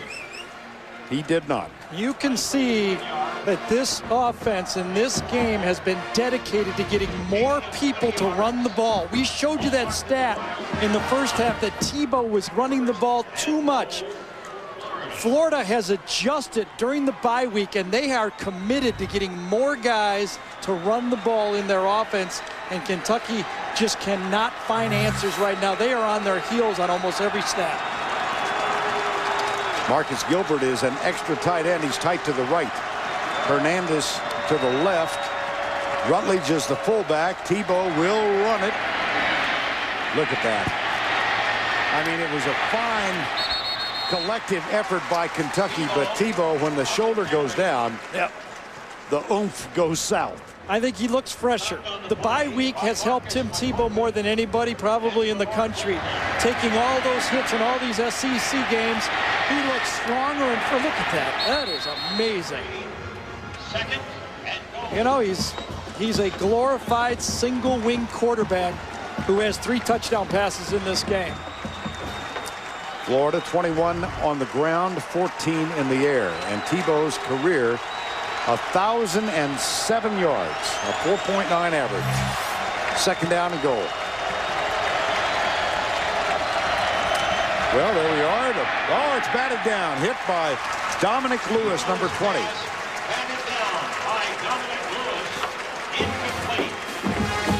Yeah, I think this is a touchdown if Lewis doesn't get a pick of it, a little piece of it.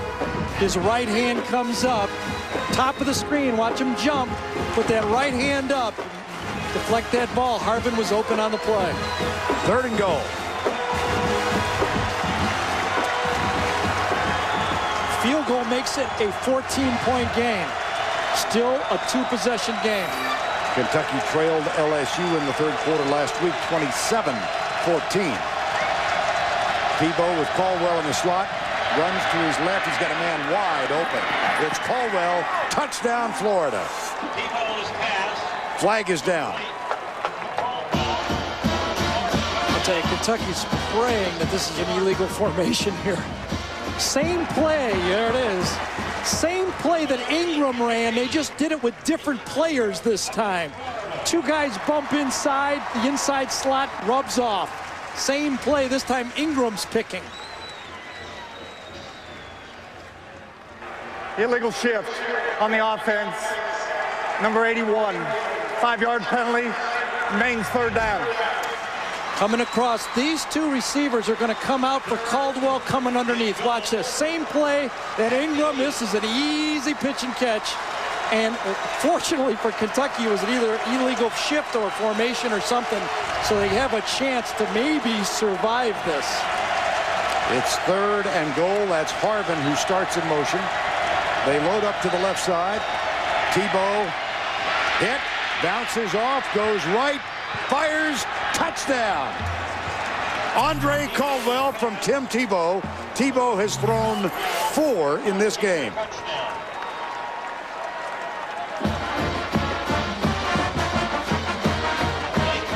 And the air is going out of the balloon in Commonwealth.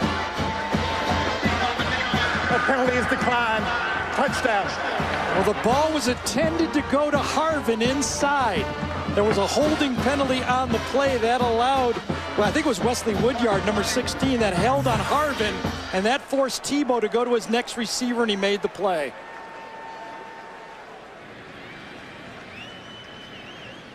And we are told that the play is being reviewed upstairs to certify possession. Tries to go inside, holding on the primary receiver, gets out of the pocket. And does he catch it? Does the ball hit the ground? They're taking a peek at that one. Boy, big time. They had the matchup inside. There's the catch again. And again, the official good judge, mechanics. Yeah, Yep. back judge right there in position. He had actually so far the best look on this one. Inside, Harvin matchup on Woodyard is where they wanted to go, and Tebow's legs got him to another layer of the defense. The ruling on the field is confirmed. Touchdown. Well, the task for Rich Brooks' team is formidable now. Trailing this high-powered and very fresh Florida team. They had the open week. The question, one of the questions coming in, was the effect of the emotional victory last week in triple overtime against Louisiana State. Would it affect negatively this bunch? And apparently it has. Play was designed to go right here. There's Harvin.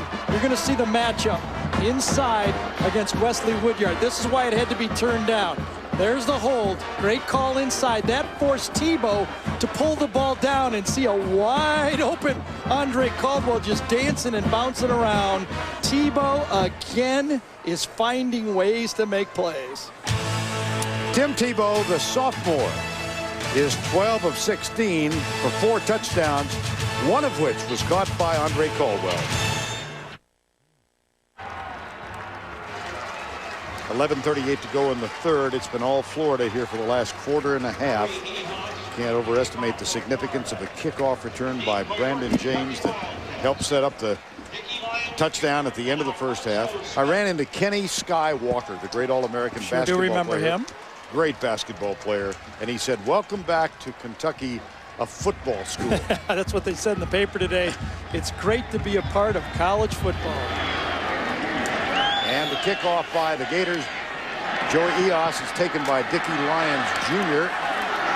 Tries to find some room. He gets out to the 22-yard line. Tackle made by Brian Thomas. Well, we continue the celebration of 75 years of SEC football. One of the charter members, University of Kentucky, and since 1933, it's been a lot of periods of drought. But they're celebrating this year. Bear Bryant, a coach here. Babe Perilli, he of the jump pass. Jeff Van Note, Art Still. Tim Couch, who is here in attendance today. Babe Perilli was my first professional coach, my first professional head coach. Really? New York Stars in the World Football League. I made about $480 that year. Here's Woodson, right side. Catch is made by Steve Johnson, number 13. And the Wildcats, they trailed LSU here in the 3rd quarter last week, 27-14, but they seem to have a lot more energy in that game. Yeah, I guess things were working better. I mean, Woodson's misses have really taken a toll on this game. When you build the offense around the quarterback and he misses, things don't work well. First down, here's Woodson back. Goes deep right side. And again, this one just beyond the outstretched arms of Keenan Burton. Major right was defending. How about the misses, Gary, in the first half? Yeah, we talked 16 for 20, but there was actually 3 plays. There's one right there, the catch by Johnson. Here's another one the ball lands out of bounds on. And then, of course, on down there when they were near the goal line, receivers and quarterbacks were not in the same spot. So on his 4 misses, 3 of them could have been points on the scoreboard for Kentucky. Now 15 of 24, and it's 2nd down and 10. Derek Locke is in a tailback blitz, inside pass, caught by Jacob Tammy, the tight end. I really don't understand why this guy's not dialed in on the game. I really don't. He's so valuable. He's so good. If you watch college football, when you have a guy, you got to live with some of the things he doesn't do. He's not a great blocker. So what you have to do is go to some of the things he does do well. There's a wide receiver screen to a tight end, basically, is what happens. He goes out, comes back in. Christian Johnson. Dickey Lyons flinched to the outside, and that'll be a 5-yard penalty.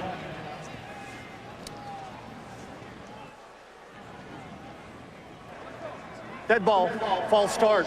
Number 12, offense, 5-yard penalty, remains 2nd down. Now Jacob Tammy, the Red Lobster Scholar Athlete of the Day. Guess who it might be? Graduated in 3 years with a 3.81 grade point average. Semifinalist for the Dratty Award, which will be determined and awarded in New York in early December. That is, of course, the academic Heisman. K-hole. Derek Locke. Almost got 15. He's gonna, I think, will be just short of the 1st down. Inside trap block is what happens. You spring them. It's 1st and long. You're going to see it come across and kick out right here. Actually, it was the other way. Pardon me. Good block in there from the tackle coming down. Springs Lock and getting chased. You're not going to catch him, but Major Wright play in the eraser position. Doesn't quite do it like Reggie Nelson, but does make a tackle on the play. Justin Jeffries, number 76, the man who provided the block. And they'll stretch the chain. He got a 1st down. Wow, that's huge. That is huge. If Kentucky can get it to the 4th quarter within 2 scores, they're going to feel like they have a chance to win this game. Locke will get a rest on this play, and Alfonso Smith, who's missed the last 3 games with a high ankle sprain, a sophomore from Louisville by way of California, is in the lineup now. Florida with 4 down. Woodson with the change. 10 minutes to go, 3rd quarter. Right side. Keenan Burton with the catch, number 19. And we'll go back to New York for this update with Tim Brandon. Vernon, Gary, in this go-figure season, some trickeration in the Rose Bowl. Brandon Brazell of UCLA hits Dominic Johnson with this 29-yard touchdown pass. It's 20-14 Bruins. They're unbeaten in Pac-10 play. And this is the team that was waxed by Utah, I think. That's right. 44-0, right? 2nd down from the 35. Draw play. Locke is back in there. He gets nada. Yeah, big Brandon Spikes, who is Florida people will tell you is going to be maybe their best linebacker ever. He's really, when you look at him, he's the biggest guy on the defense. He's goes about 6'5" and is a tackling machine. He hasn't even learned how to play the position yet. Spikes has 8 tackles today. It's 3rd down, 3. 4-down territory. Stunts by the Florida defense. Woodson avoids the rush, pulls up, lobs it, caught by Dickey Lyons Jr. That's a 1st down.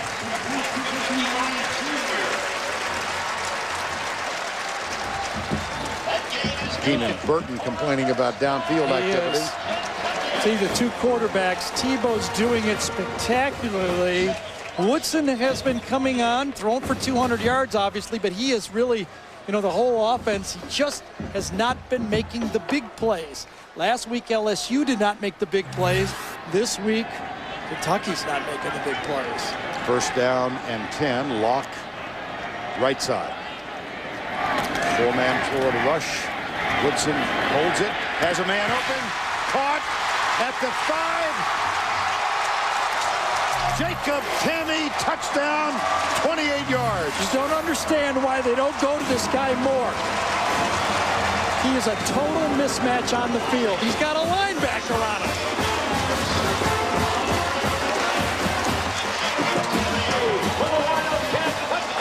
Senior who told us last week his dream was to play here.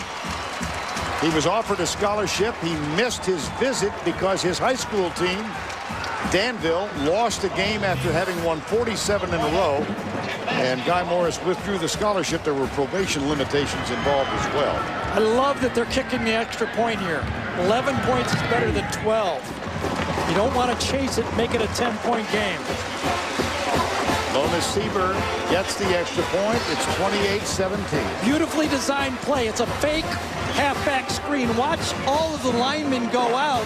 There's Tamme right there. It's a fake screen. There go the linemen out. There's the receiver coming back in. Lock. You fake it one way. You've got a linebacker matched up to him. A.J. Jones, he can't handle it. Fake the screen. Use the whole offense. And how about this? Hit the guy when he's open. Make a play. That's what's been missing. Well, it's kind of a beautiful part of the country. In Keeneland, they're racing, the thoroughbreds are. Don't forget the 5-star play of the game presented by Wrangler. That's coming up. By the way, remember we were looking for Kentucky omens last week? Yes. Well, in the 4th race at Keeneland yesterday, the winning horse was New Believer. Whoa, that's the theme here, isn't it? You never know. Florida's got to have something to say about that, but a big, big drive for Kentucky. Now the Gators, late in the second half, they elected to kick it deep to Brandon James. Might they want to forget that and squib it? It's into the wind. There you are, onside kick. And he went 10 yards. I don't know. I don't think he did. It's going to be a review here. I don't know if it went. I thought he did. It'll be close. I don't think so. No? Your eyes are fresher and younger than mine. Well, first thing, you shouldn't do that to the right side in front of the Florida bench. I'm telling you that right now. You should do it in front of your own bench. Kick it to the left side. Antoine Kicking team touched the ball before it went 10 yards. Therefore, we got illegal touching. First down. I thought it did. Gary prevails. Well, it's got to go right side, way out. See if we can see any. Can't quite tell There's the depth the on that one. He's right on the line. It's going to be tough to you cannot. It's reviewable play, but this is not enough information. I can't tell depth on that look. Not at all.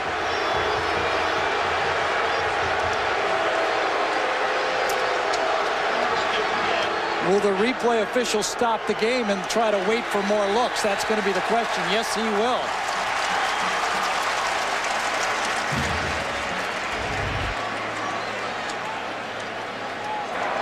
The prior play is under further review.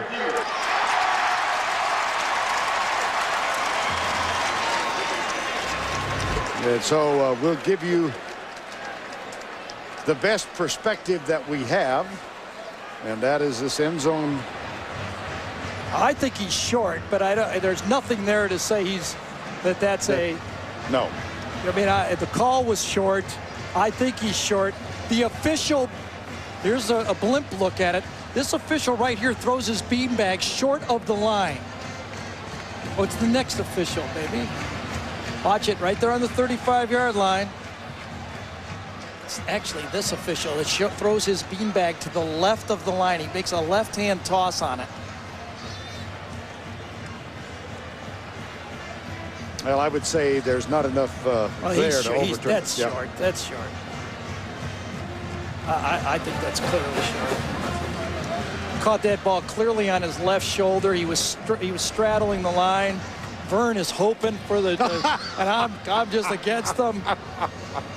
Golf's so easy. The ball either goes in the hole or not. That's right? Come on. Exactly. We're donning gloves here. really couldn't have let the ball go. There was nothing you could have done if you're out there, because the ball would have gone out of bounds had he not caught it right there. Right. I just don't think there's enough there to overturn the call. After review, the ruling on the field stands. First down, Florida.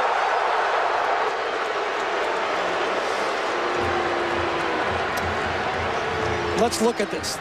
This was a gamble. We'll admit that.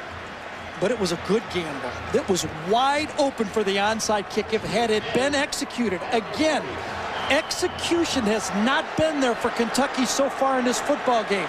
The plays have been there. They're not making them. I'm just guessing now, but Urban Meyer was a little. Here's Tebow going deep, and he overthrows Percy Harvin. You got a glimpse of Urban Meyer getting a little emotional with one of his assistant coaches. Now, he prides himself on special teams play. And I think if that was just what the heck were we doing? Right. That's right. Good call. Good call. Okay. Pretty confident, was he? See, now, if that's on the other sideline, if you kick it to the left to your own bench, you can have your coaches and players working the official. Tebow back, across the middle, caught. Caldwell starts left. Missed tackle, and out of bounds at the 15-yard line. Micah Johnson. What a difference this Florida team is with a healthy Bubba Caldwell. I mean, he is so at the top of your screen, wide receiver to the left, comes over the middle, zone coverage, one missed tackle, two missed tackles. If you want to judge a team that it was so easy to play real physical last week against LSU because LSU ran at them. It's tough to play physical against this Florida offense. Brandon James is in at tailback alongside Tebow. Riley Cooper starts in motion. They flip it out for James. You get the idea that when he's on the field, there's a play designed for him. Sure is. Flag went early. I don't know if it was a far side. Someone in the neutral zone or an illegal formation again. Tebow was sure of it. Probably should take that penalty if it's 5 yards and you stay 1st and 5. How much did they get on that play? 6, 7, 8 yards? Or? Yep.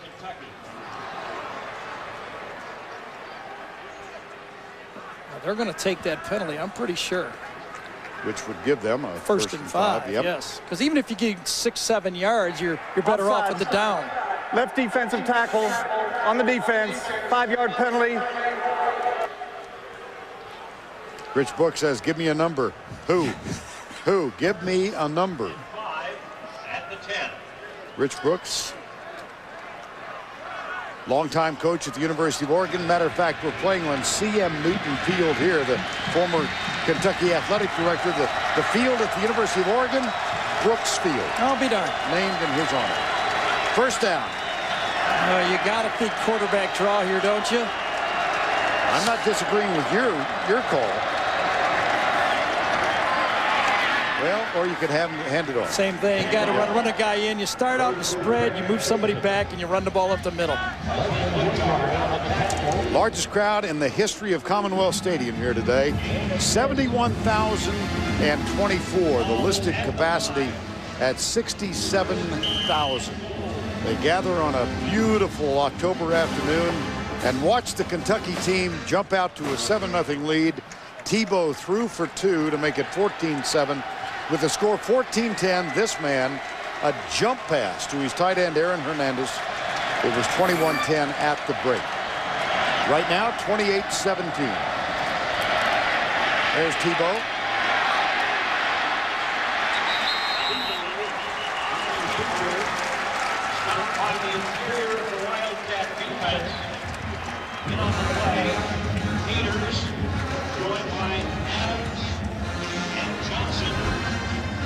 He's like a basketball coach, the way he works the sidelines, don't you think, Vern? I mean, he's like, well, I was going to say Patino, but I want to make sure I can get out of this place. Yeah, how about Billy Gillespie? Yeah, I go Billy Gillespie. Yeah, okay. I knew Patino wasn't here. I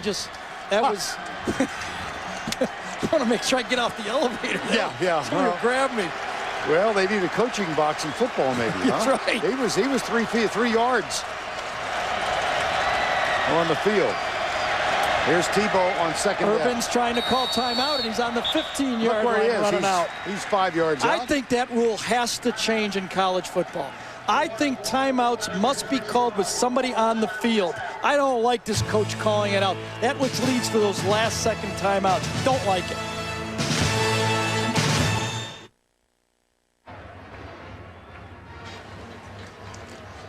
On the sideline, Percy Harvin, 28-17, 6:03 to go in the third. And where do you line him up? That's right. That's part of the game plan. Not only do they get touches for Percy Harvin, they find ways to hide Harvin around the formations, in the backfield, in the slot going in motion. Different ways to get your playmaker the ball in this offense. Where will he go now? I think he's in the slot again. This is where he got the holding penalty last time. And that freed up Andre Caldwell. Yep. He's in the slot to the left. There he is, right there. Tebow back. Fires it deep. Oh, he dropped it. Incomplete.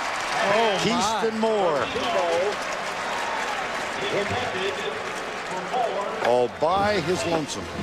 Harvin took two guys. Keyston Moore is wide open. Here's Harvin going across the formation. Keyston Moore, oh, he had to knock that one down. Hit him right in the face mask for what could have been the 5th touchdown pass of the game. Huge, huge play here. It will be a 14-point game if they can stop him. Harvin again in the slot. Number 7, Ingram, the other slot, both sides. Here's Tebow back. Right side, Ingram cannot hold on. It'll be 4th down. 2 drops, 2 touchdown passes. Well, you think this is a touchdown. You're giving your ball slot one side, Harvin, slot the other side. A 6'5" guy that will catch that ball 95 out of 100 times. Tebow puts it right there. He should have 2 touchdown passes right there, and it's going to end up being just a 14-point lead if this field goal is made. Eos is 5 of 7. He had one blocked in the loss at home to Auburn. A 21-yard field goal. And he puts it inside the right upright. But back-to-back drops. First by Keyston Moore, then by Ingram. Could things be changing? Florida was making all the plays. Now Kentucky has started to make the plays. Good news for Kentucky. Tuesday on CBS, how much would you pay to protect your family? Jimmy Smits stars in the powerful new Kane. Tuesday at 10, 9 Central on CBS, America's most watched network. When you were down doing the golf tournament, I was watching Kane. Were you now? Well, we were raising in my Kane. rotation now. You were raising. I heard. Oh. That's a private one. Yeah. Well, those were 2 huge drops. I mean, let's say, that kept it a 14-point game. Think back, Vern. Big drop by LSU right at this time of the game. Zinger drops it for LSU, kept it to be a 2-touchdown game. That's where it is now. And we just saw the drops.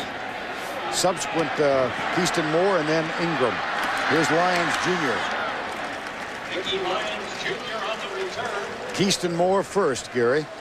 Now look, this game is a 14-point game, so add 4 points. Instead of 31, it's 35. Keyston Moore right in the face mask. That was the easier one, but you expect the big Cornelius Ingram to make that one 2 of them.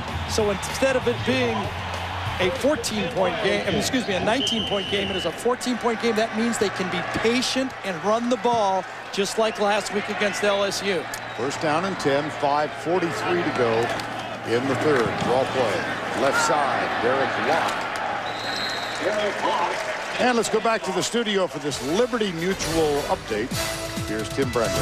Fellas, you know Ohio State is #1 because of their defense, but their offense has gotten sloppy. They give up 2 touchdowns in 1 minute and 4 seconds. This is Sir Darian Adams taking in the Todd Beckman fumble. 2 touchdowns in 1 minute and 4 seconds. In the 4th, Ohio State clings to a 10-point lead. Burn. All right, Tim, 2nd down and 6 here. 31-17 Florida.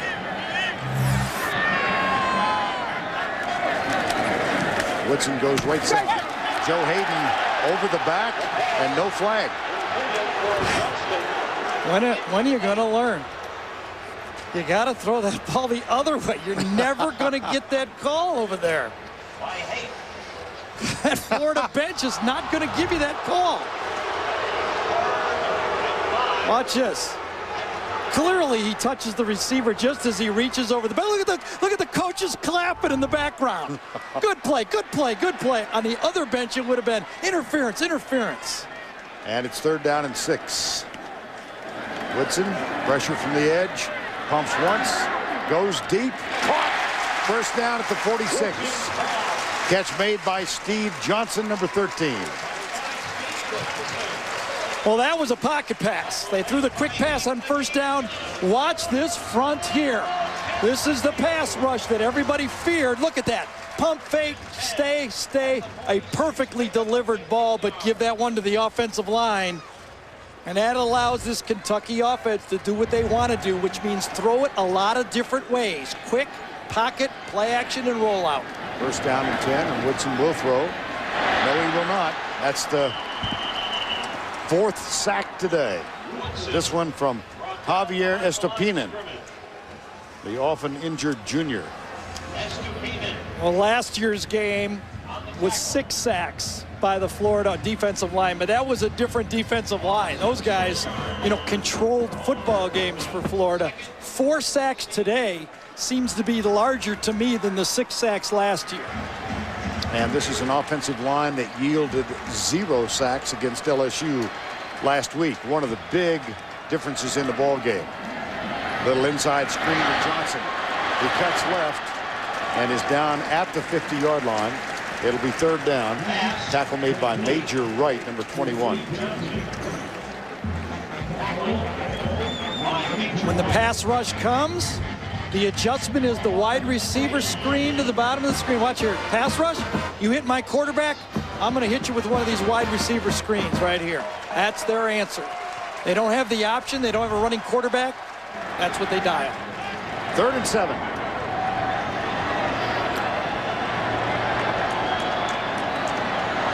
Boy, it took a long time to get this play back in. 4 seconds. He beat it. Right side. Again, it's Dickie Lyons Jr. He's got speed. Breaks the tackle. Foot race. Touchdown, Kentucky.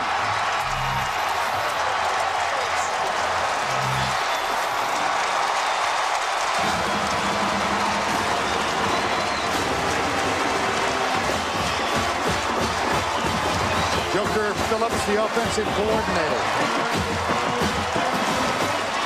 Andre Woodson to Dickie Lyons Jr. 2nd time today. It was the perfect call. Joker Phillips was probably fumbling through his pages saying, where's that call? They're coming with the blitz. I want this one. It was worth the wait.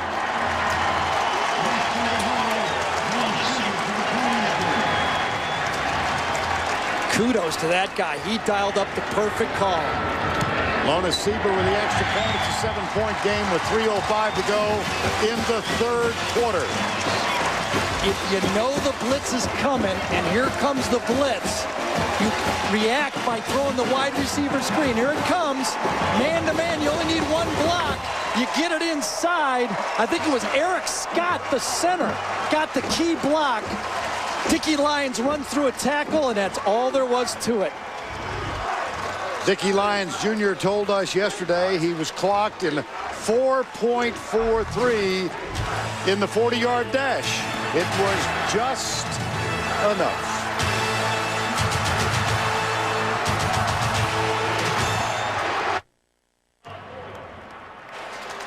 Well, his own coaches called Dickie Lyons Jr. goofy, and they say it with affection. We talked to him yesterday afternoon, said, were you a big football fan growing up? He said, no, I was a country club kid. Yeah. I was into swimming and golf and soccer. Said he didn't play football till 9th grade. 4-4-3. Calls himself the Wes Welker of this offense. I'm starting to believe him. 7-point game. Here's the kick from Mastay. That chases Brandon James. There's another touchback. That's 16 for the season. And how Dickie Lyons may have changed the tenor of the game last week. He sure did. This was a blow-up block. Watch him get Craig Stelz. Lifts him up 3 feet. That just electrified his teammates. Oh, knocked the helmet right off. And Craig Stelz and Dickie Lyons faced each other in high school. He said he always beat me, but on that one, I knocked him out. Coaches said that block changed the whole tenor of the game against Louisiana State. Now the crowd is back in this one. Riley Cooper starts in motion. Tebow hands it off. They come right. Harvin, flag. Late flag thrown by the field judge.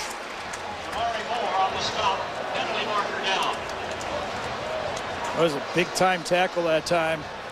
I think it was Shamari Moore made that play. Ooh, a penalty. I'll tell you, mistakes are starting to happen. It's a long football game.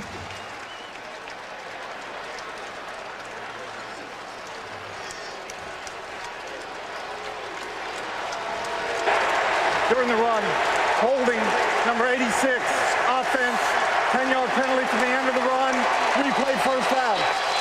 That's Riley Cooper. Well, Gary mentioned the drop by Keyston Moore, and it brought to mind one of the key plays last week, the drop by Keith Zinger. This made it. It could have broke the game wide open. Zinger has it, drops it, made it a 13-point game, kept Kentucky in the football game. Out of the backfield, here's Andre Caldwell. Slides down at the 28. And there were memorably 2 drops on the last drive, the first by Keyston Moore and then Cornelius Ingram. Yeah, it's remember now this, instead of a 14-point game, add 4 points. 1 drop, 2 drops. Things happen, and then Kentucky comes right back and drives it down the throat and puts on 7 points. Bubba Caldwell is 100%. I'm telling you. If he's any faster, I want to see him play. 2nd down and 2.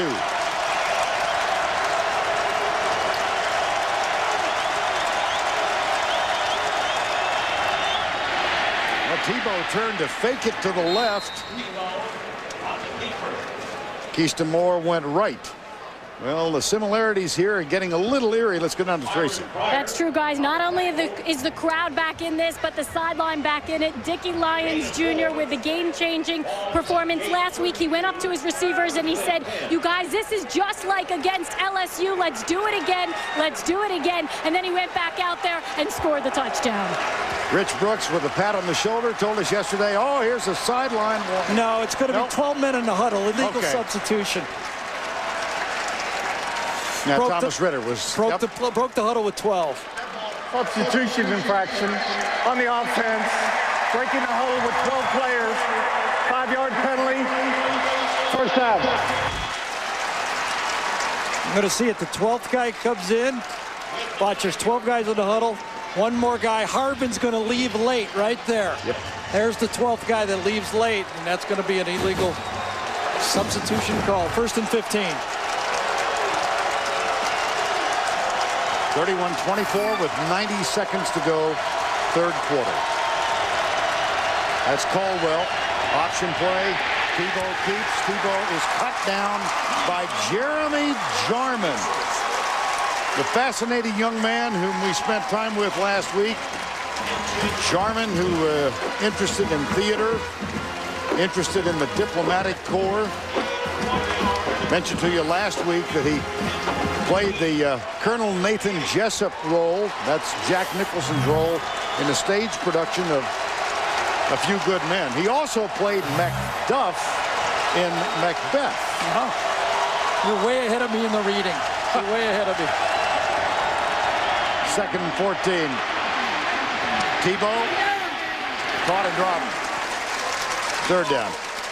Well, remember we talked with Jeremy Jarman, asked him to deliver the famous speech, and here's his version. You can't handle it because deep down in places you don't talk about at parties, you want me on that wall. You need me on that wall. We use words like honor, code, loyalty. You want the truth? You can't handle the truth. And the truth is, right now, we've got a heck of a ball game. Sure do. 3rd and 7. Tebow, Caldwell, Yep. what a combination. Yep. And he breaks it out to the 49-yard line, a gain of 13. It's almost not fair. You got Harvin, you got Ingram, and now with a healthy, well, now that's the way you get away from a jam. You beat him at the line of scrimmage, and he just handled Lindley on that one. He hadn't seen anybody like Harvin like that before. We've reached the end of 3 in Lexington, Kentucky. Florida leads at 31-24. We'll return right after this word from your local station.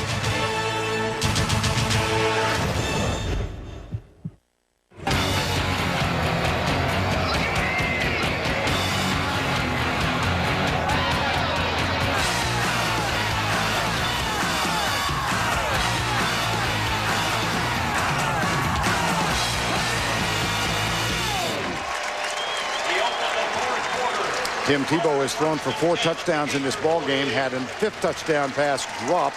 We begin the 4th. Vern Lundquist, Gary Danielson, Tracy Wolfson from Commonwealth Stadium, 31-24, Florida.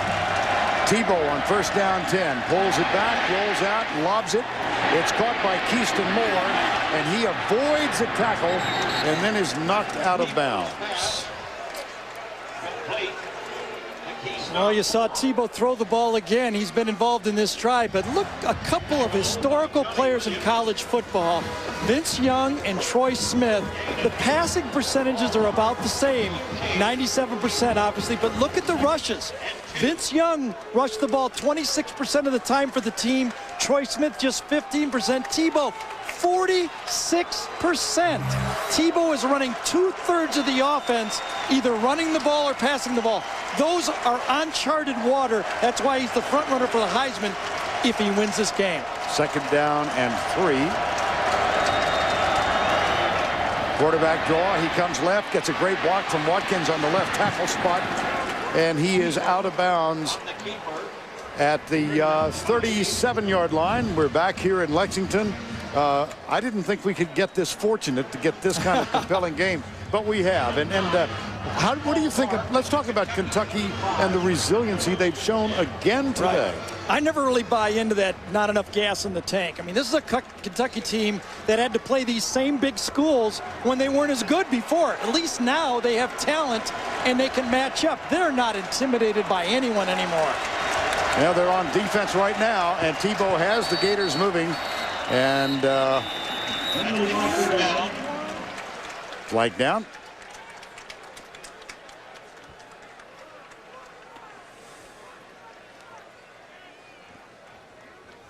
Seems to be, well, let's let Thomas Ritter straighten it out. Dead ball, encroachment, number 1 on the offense, lining up in the neutral zone, 5-yard penalty, remains 1st down. On this drive, 8 plays have been run. Tebow has either run or passed on 7 of the 8. I rather expect that trend to continue. Yes, I do too. But when you lose, you second guess yourself after the game because you said we used him too much. He'll throw it now, or run it rather. And he's inside the 35 to the 33-yard line. Marcus McClinton made the tackle. And that's going to set up a 2nd down. By Myron Pryor and David Jones. Gain of 7 yards. Tebow ran it 27 times in that win at Ole Miss.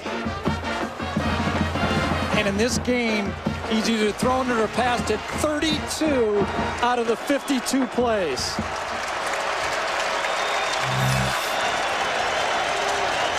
Second down. He'll run again. He stopped short. It'll be 3rd down at the 28-yard line. He took a hit on that one. He felt this one. David Jones joined by Wesley Woodyard on the stop. Obviously, it's a called pass. Nobody open. Rides up in the pocket. Watch him take one here. Oh, he got it from Woodyard, really heavy, and kind of got up a little ginger. I don't know. Superman doesn't get up gingerly very often. Now, did we confirm that he did play the role of Superman in a high school play? I do not know that. That rumor reached this broadcast booth. Third down. Well, Harvin and Ingram on the same side in the slot right here. Faison goes back next to Debo. Jared Faison gets the handoff. He struggles and fights.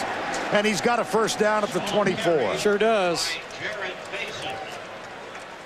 One of my favorite players. I went out and watched Florida. It was almost 2 years ago now. Faison was a true freshman. He caught my eye right away. A high school quarterback. He's gotten so much bigger. Now he's half running back. Look him run through that tackle by Micah Johnson that time. That was a big play. And a first down and 10 at the 24. This will be the 12th play of the drive. Thus far, 8 runs, 3 passes. 7-point game. Handed off to Harvin. He comes left. He's got blockers in front, and he's got great speed, and he has a touchdown.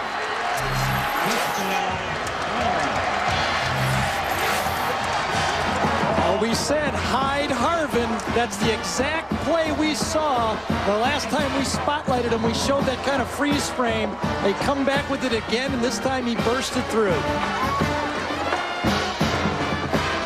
24 yards. Well, it's hiding Harvin and finding ways to get the ball to your playmakers. So many weapons. Joey Eos with the extra point. And with 3 minutes and 3 seconds gone in the fourth quarter, the Gators reestablish a 14-point lead. Whoops, I missed him with my highlight. You get the idea. I'll give you one more chance right there. There he is. It's easier to do with the pencil than the highlight. That's why they're hiding. Handoff, same play we saw before. This time he just squirts through. Good blocking up front, obviously. That guy has got a burst that no one else has. Gators lead it by 14.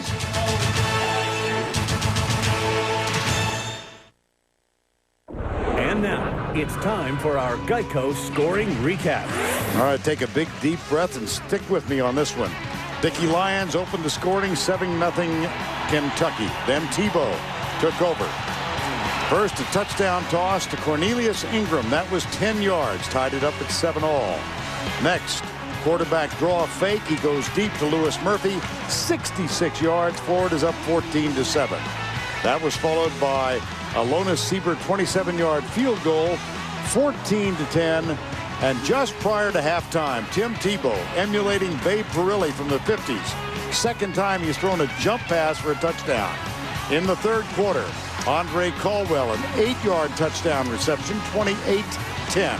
18-point lead. Jacob Tamme got this touchdown pass from Andre Woodson, 28-17. Kentucky starts to fight back. Joey Eos with a 21-yard field goal made it 31-17. Next up, Dickey Lions, a 50-yard touchdown on the inside screen, a 31-24 game. And just a moment ago, it was Percy Harvin on a 24-yard touchdown run to make it 38-24. I am going to step aside and catch my breath. Let me help you out. After that hit to Tebow, the next 2 calls when we thought he might have been rocked were to Faison and Harvin. Both were positive plays. The second one a touchdown. I think he got rocked pretty good there. But that 12-play answer, when everybody in the crowd here thought that Kentucky taking control back into the game, was a great answer. Here's the kick. This will be Dickey Lions Jr., and he drops to a knee. It's a touchback for Joey Eos. Well, Rich Brooks said, you know, we might need in the 30s to win this game. Boy, he couldn't have been more wrong. He's going to need in the 40s to win this game, it looks like. And that's not even counting overtime. Rich Brooks. His daughter Carrie, by the way, a colleague of ours for a number of years at CBS. One of the outstanding camera persons on our crew, and Carrie is expecting her first child in January. She's here with her mom and dad visiting from Atlanta. First down and 10. Right side, Derek Watt. Gary Brooks. Handheld camera person. and she was outstanding. I talked to her before the game. She's not sure she's going to come back to work. This will be her first child, and has a look of concern now as she looks down at the effort of her father's football team.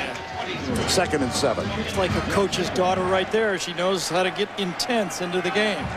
Derek Locke is a running back. Tony Dixon out with an injury. Right side, Jacob Tammy. And he is inbounds, and no flag. Joe Hayden made the tackle. Let's go back to New York and spend this moment with Tim Brando. Vern, you and Gary are seeing two great quarterbacks. There's another one in the Big 12 named Chase Daniel. Here he's going to hit Jeremy Maclin, 57 yards. They break open what had been a close game with Texas Tech, 21 unanswered points. And let's go back to Vern. All right, Tim, thank you. It's 3rd and short. Oh, I don't think he got it. He did not. He has to get to the line, and the foot is short of the line. He went way too high on that one. Way too high. He's a big guy, and he needed to get lower like a Tom Brady. Brady does it as well as anybody I've seen, finding the little crease here. I mean, this ball was almost touching the line. See how tall he is on that one? Ooh, are they going to go for him on the 30-yard line? Look at this. 4th and inches, 38-24. They've gone for it twice in this ball game and got one of them, but that was inside Florida territory. Converted to 4th and 9. Here's the handoff right side. Locke got it. Young man, as we mentioned, from Hugo, Oklahoma, just north of the Texas-Oklahoma border. A year ago this time, he was running for the Hugo Buffaloes. Right. It really was you know, look at the score here, 14 points down, 4th quarter. You really have no choice. You got to go for it. Unless it's 4th and long, I suspect Brooks will go for it on every 4th and short. On 1st down and 10 now, Woodson hands it off. Locke, big hole. And he's out to the 50-yard line. Joyner and Major Wright combined to make the tackle. That's a gain of 18. Same trap play they ran before. You just gash it inside. You're going to get a trap play, run right off. I guess it was Leaguer that time that made the block, number 66. But either way, they popped it against an attacking defensive line. Sophomore Alfonso Smith is the running back now as Locke gets a break. Play fake. Woodson from behind. Holding is going to be the call as Derek Harvey was taken down and Cunningham got there to sack Andre Woodson. Cunningham had such a huge game against LSU, and this time he comes right around, gets held, and still makes the sack. Gary Williams over here, top left tackle, is going to be the one that gets matched up. Watch Cunningham explode, does a rip through, and you know that's where you kind of wonder, will that ball? Number 79, offense. A penalty is declined. 2nd down. That's where when Andre reaches that ball back, that's when a player coming from the backside can cause that fumble. That was close that time. Holding call on Gary Williams, 5th sack in this ball game. And again, the pressure, little screen pass right side. It's caught by Alfonso Smith, but he only gets back to the original line of scrimmage. Boy, it's almost like clockwork. Get a sack, throw a screen. They did it again. They did it earlier, and here comes the screen. Woodson over 300 yards for the game. He said his career began to turn around when Randy Sanders, the former offensive coordinator at Tennessee, was named his quarterback coach. 4th coach he'd had in 3 years. Locke is back in. 3rd and 10. Pressure comes from Derek Harvey. He's got him 6 sacks. As well, this is kind of a surprise, right. Gary. Well, what's happening was a very long yardage again, and you get those guys teeing off up front. LSU really was not able to tee off like this. Cunningham wraps way around on this play. Look at this great stunt. Cunningham starts here. Watch him wrap around and come up. No chance to handle that. Cunningham fast enough to line up outside and then come inside to make the sack. That brings on Tim Mastay with 8:20 to go. The punt hangs up. Brandon James will let it bounce. It does take a Kentucky roll and is out of bounds at the 13-yard line. Make it the 12. 8:10 to go in this one. It's 38-24. Percy Harvin scampered 24 yards for the latest touchdown. Beautiful time of the year in a beautiful city.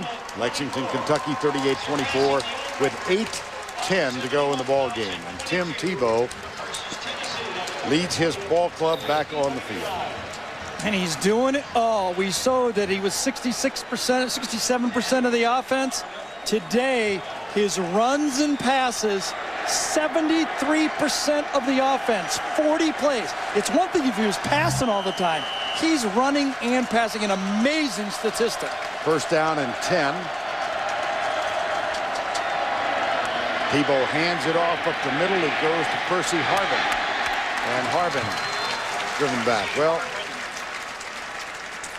Tim Tebow is just a sophomore, but very much in the mix in a Heisman conversation. Well, here's the quarterbacks that you have to look at first. Brendan Dixon, Harrell, Ryan, Tebow, and Woodson. I think the winner of this game, obviously, one of the guys is out of it, but there's some other guys.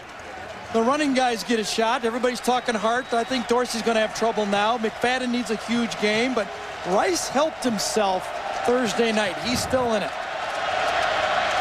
Second down and 12. Here's Tebow again. And he's cut down at the 11-yard line by Braxton Kelly, middle linebacker number 56. Last time out, Tebow was having his right shoulder massage. Now watch where he takes this hit. Right on the right shoulder, and he went down. Now, it might not be this game, but remember, there's more games to come. And when he's that much of the offense, can he take it? 3rd and 10.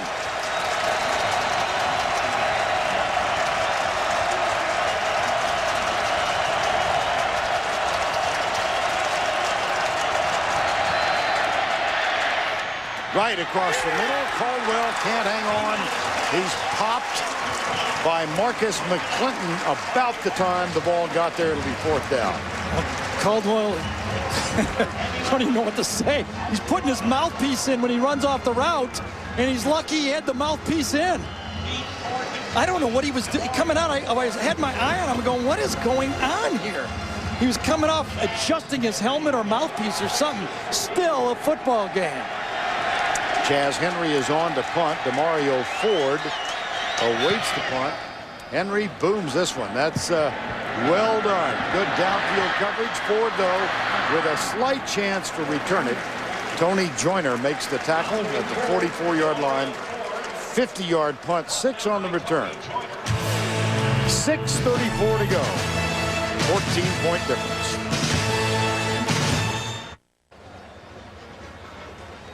All right, Tim, and of course, those of us who reside in Steamboat Springs, Colorado, are Rockies fans, and we're just waiting. Well, no, I played for the Browns, so, okay. You know, I'm a Indian, half Indian. I don't know. I don't watch much of it. Well, tonight, Without a Trace, followed by CSI Miami and 48 Hours Mystery, a new edition. That's the lineup tonight. Kentucky now must pick up the pace. They should go to a hurried up, not speedy, but a hurried up offense. Woodson back under pressure again. Screen pass. Locke has it seen. Puts his head down. Fights for the yardage. Gets out of bounds and gives this crowd a spark. Well, remember the last series ended with a sack, right? What's the play call, Vern? Screen. Yeah. That's, how hard is this, you know? It's like the guys I play golf with. Every time they chip one, they wad a chip. Next time they get in that situation on the fringe, they putt it. Right? You've seen that before, right? The 24 little Texas yards. wedge. Yeah, you bet. On first down, Woodson. Got it, Tammy. The tight end is to the 11-yard line. Holding. Bring it back. Rich Brooks is 10 yards out on the field.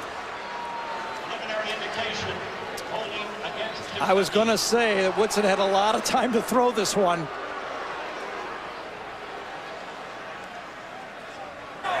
Holding, number 79, offense, 10-yard penalty, replay first down.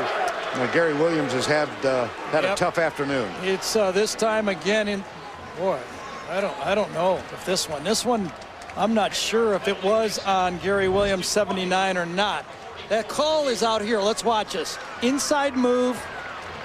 Oh, I don't like that call. I don't like that call at all. That's a tough one. Wipes out a huge gain. Here's a screen pass. This is Alfonso Smith, number 29. So they get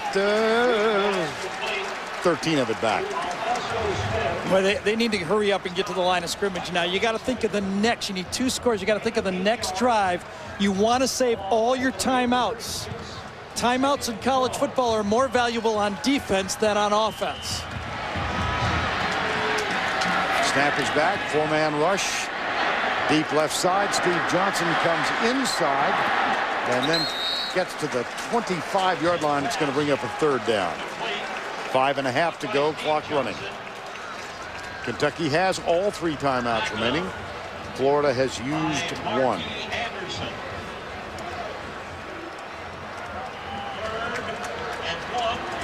Jacob Tamme had the limp out of the game. He's really struggling with a turf toe.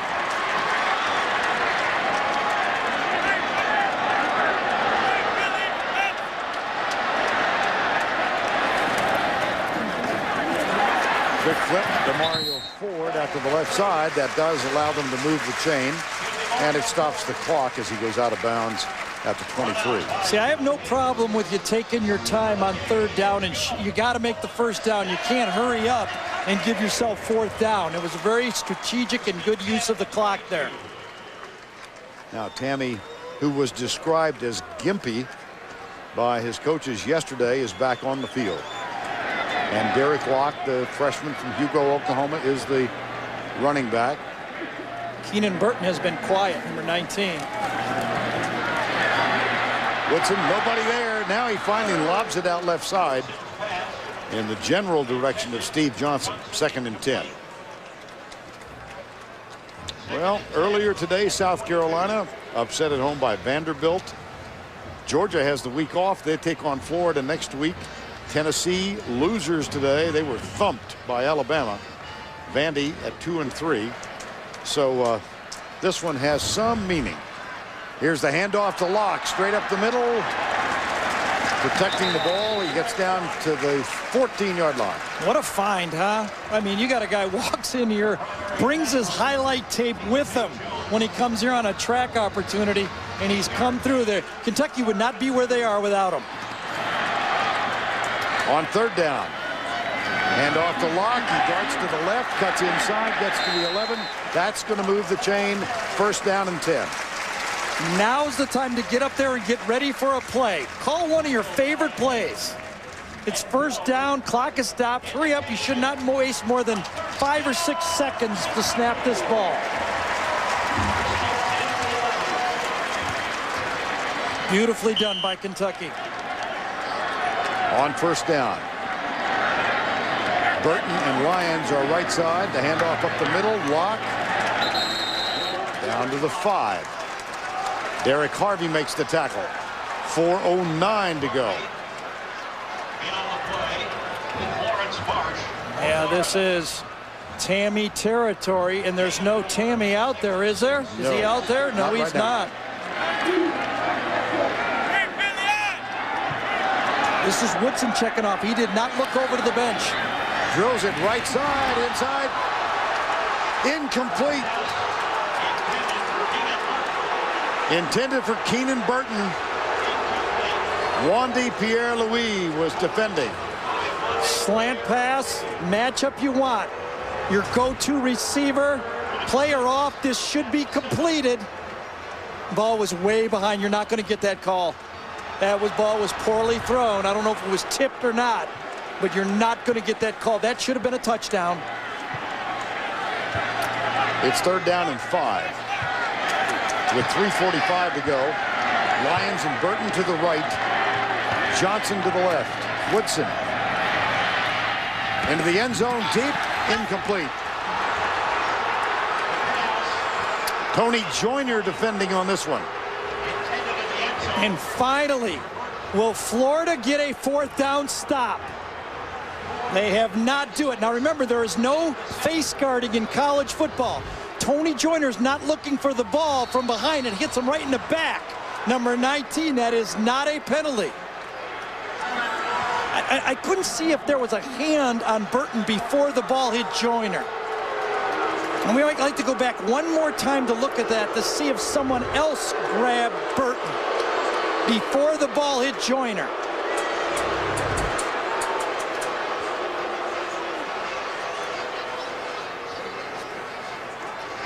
Well, that was Marky Anderson, number 14. Yeah, let's see right there. No, that looks clean. Both players jostling. You can't make that call. And when the push comes, the ball hits Joyner in the back. NFL, that's an easy call. College, a great play.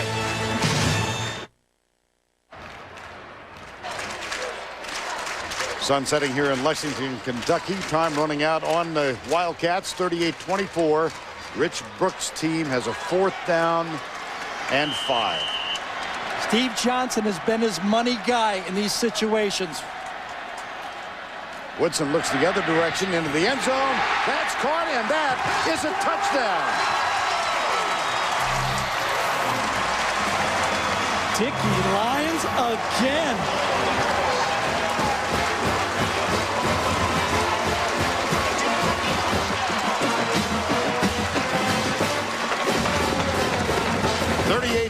Lions with 8 catches for 124 yards.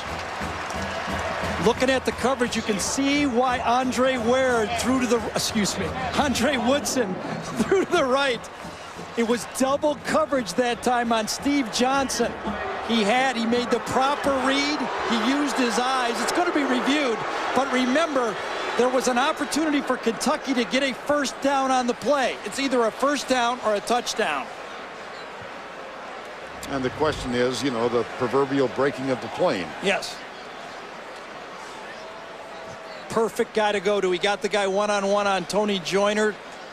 Referee standing right on the line on that play. Joyner got that late. Gets 1 foot over the line. Gets his feet into the end zone. Turns around, catches the ball. That's an easy touchdown. The ball and Dickey Lyons both break the plane. We don't.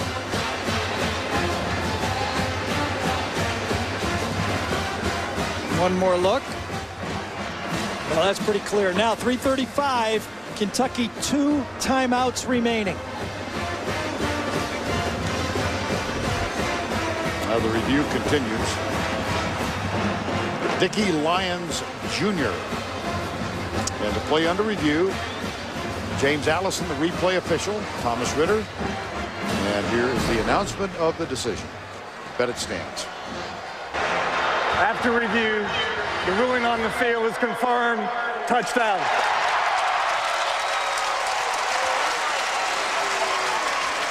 So Lonis Sieber is on. Lyons gets his 3rd touchdown catch of the day. The country clubber has showed up today, hasn't he? Yeah, no swimming, soccer, or golf today. Here's the extra point. It's good. And it's a 7-point game with 3:35 to go. Double coverage to the top on Johnson, so you play 3-on-2 on the bottom. See, 3 guys right there, so they go 3-on-2. They bracket the outside guy, Burton. You go to the inside guy. What a job Woodson did.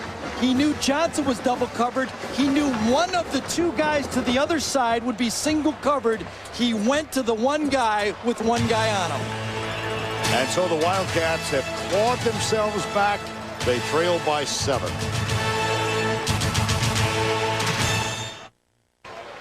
Kentucky trails by 7, 3:35 to go.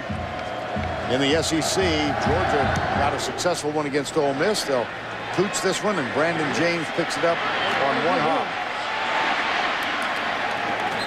Out to the 43-yard line. Well, we talked about in the open that these 2 guys do different things, but they're both winners, and they're both the guy that kind of spearheads this offense. Look at the yards that they've produced in this game. Both of them with 4 touchdown passes and without an interception or a turnover. How about that? Well, the difference comes in running yardage, of course, and with 6 sacks today, and in college football, that yardage comes off the running game. Woodson 8 for -38. First down and 10.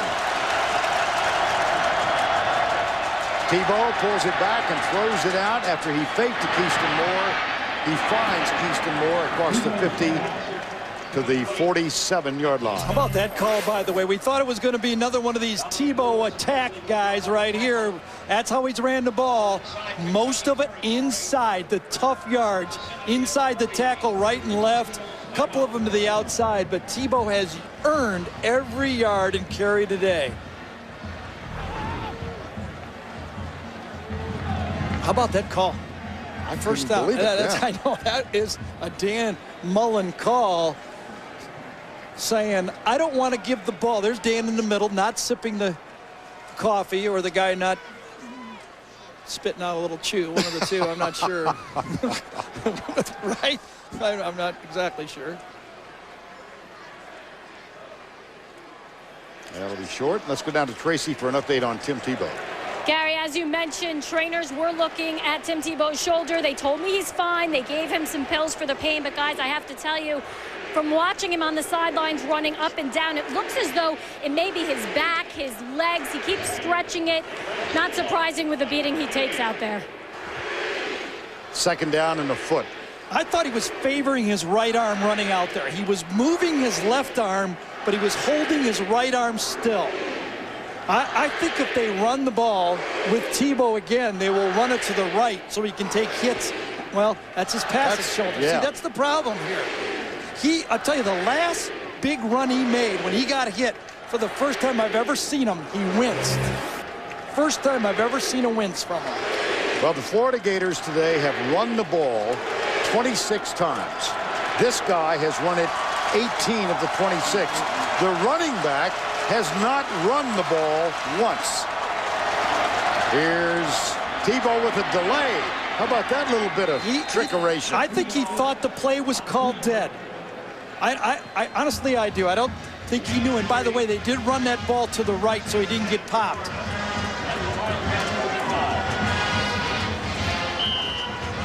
Cumulative effect on Tebow today. He's earned every yard. The physical pounding. There's one on a scramble. This is the one right there where he winced when he went down, and he's been holding that right arm steady ever since that. Kentucky has 2 timeouts remaining. It's 2:20 to go in this one at a 7-point game. We have not had a turnover in the ball game. There's Keyston Moore's first carry of the day. Got to call, yes. I'm sorry, got to call timeout now, Vern, and they do. You can't wait because you got to hope maybe on 3rd and long, Florida will try to throw a pass and stop the clock with an incomplete pass. That's your only shot. Time called, 2:06 to go.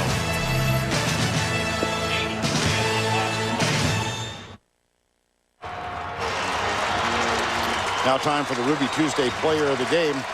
Tim Tebow, 17 of 25 throwing it, 4 touchdowns. He's run it 19 times for a total of 76 yards. Second down here. He's going to run the ball here, I'll tell you that. Whoa, how about that? Wow. And they go for the home run. Wow. Caught.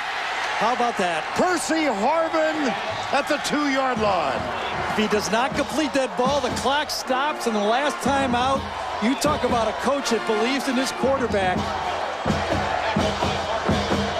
The play-action pass again from the spread. There's not a guy on this Kentucky team that thought they were going to get a bomb on this play. Deep ball when the game is on the line. Holy cow. And so, a 40-yard pass to Harvin. First and goal.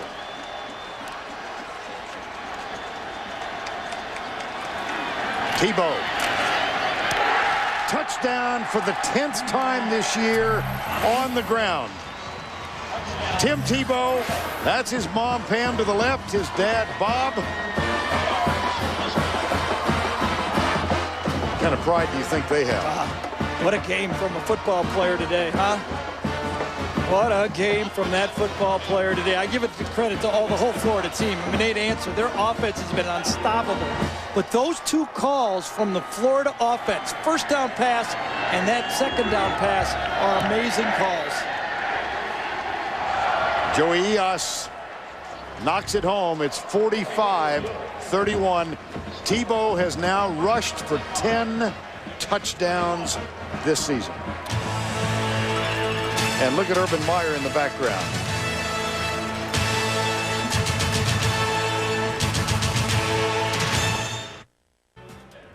And Dickie Lyons Jr. 71,000 gathered here at Commonwealth today, and they've seen a quarterback contrast, Tim Tebow and Andre Woodson. And it appears Tim Tebow is going to come out on top, but Dickie Lyons might have something to say about that. It's all the way out to the 42-yard line. Tim Tebow I've watched a lot of football. I thought I saw it all when I saw Vince Young play. He was so unique in what he brought to the field. I've never really, I gotta be honest with you, I thought I saw it all when I saw Michael Vick play years ago. Then I saw it with Vince Young. Now I'm seeing it with Tim Tebow. It's when a guy controls a game like this, it is something to watch. Here's Woodson under pressure. Flips a little pass out to Derek Locke. He comes right and gets out to the 50-yard line. Well, the Wildcats of Kentucky suffered through some miserable years, turned this thing around last year after they lost to LSU, wound up 8-5. They go into the Music City Bowl. They are bowl eligible again, having won 6 already. Here's Jacob Tammy, the tight end, and he's able to get out of bounds and stop the clock. And in a strange way, because Kentucky came back and played well in this game, and people watch this game, it's going to help Florida's strength of schedule, because they're going to say, you know, if they blow out Kentucky, people say, well, it was just one of those things with LSU. Kentucky's not a great team. But now they line up and play Florida strong. This is going to give more credence to Florida being one of the top 10 teams in the country still. Second down and 7. Locke is in. Woodson up, goes deep. Nice catch inside the 30 at the 26-yard line. Steve Johnson, 57 seconds to go. Clock stops while they move the chain. The only chance, ironically, that Kentucky had a chance of getting back in the game was a touchdown by Florida, because if they'd have taken a knee, the game would have been over at 7. Here's Woodson, play fake, hands it off. It's not a fake. And Locke, that's his 14th carry this evening. Dustin Doe makes the tackle. Well, Florida gotta take a timeout here, don't you? Oh, they got an injured player for. No, they did call a timeout. The clock is at 30 seconds and 36 seconds.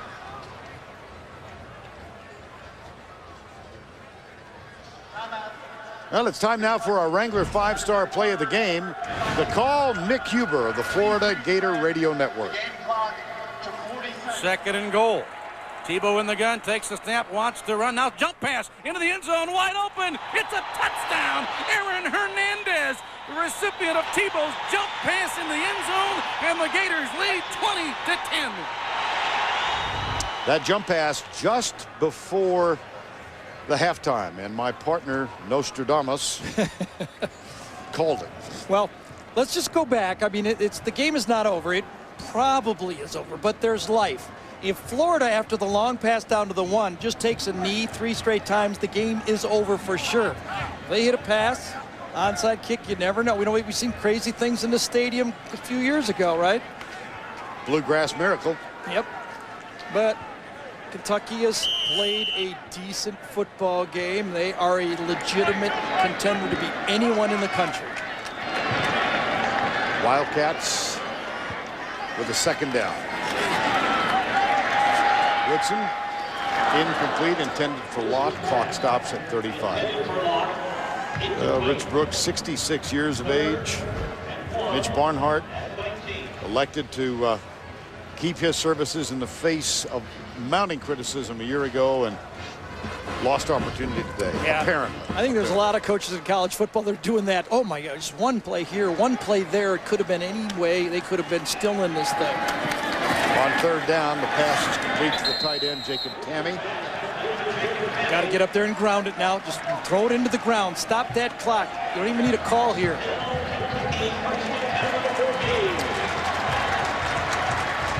Offense is set. Ball is marked ready for play, and they'll heave it into the end zone. Right side over the head of Dickie Lyons Jr. It'll be second down.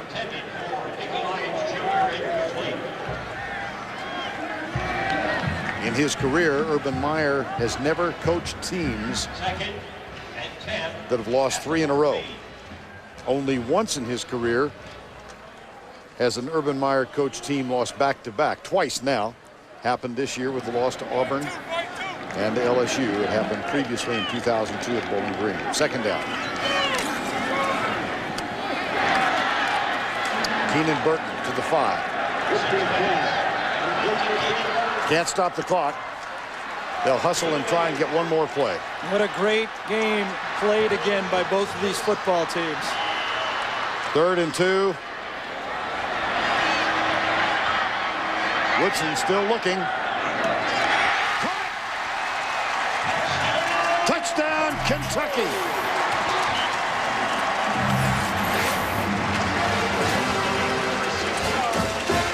Keenan Burton, the senior who grew up in Louisville. And the game is over. You got to kick the extra point, don't you? This is regulation play. Not surprised. Great play. Great player. Still looks to me like he's holding his right arm to me a little bit. Tim Tebow for the day, 18 of 26 for 256 yards and 4 touchdowns. Florida wins it. We'll see you next week. Georgia, Florida in Jacksonville. Good night, everybody.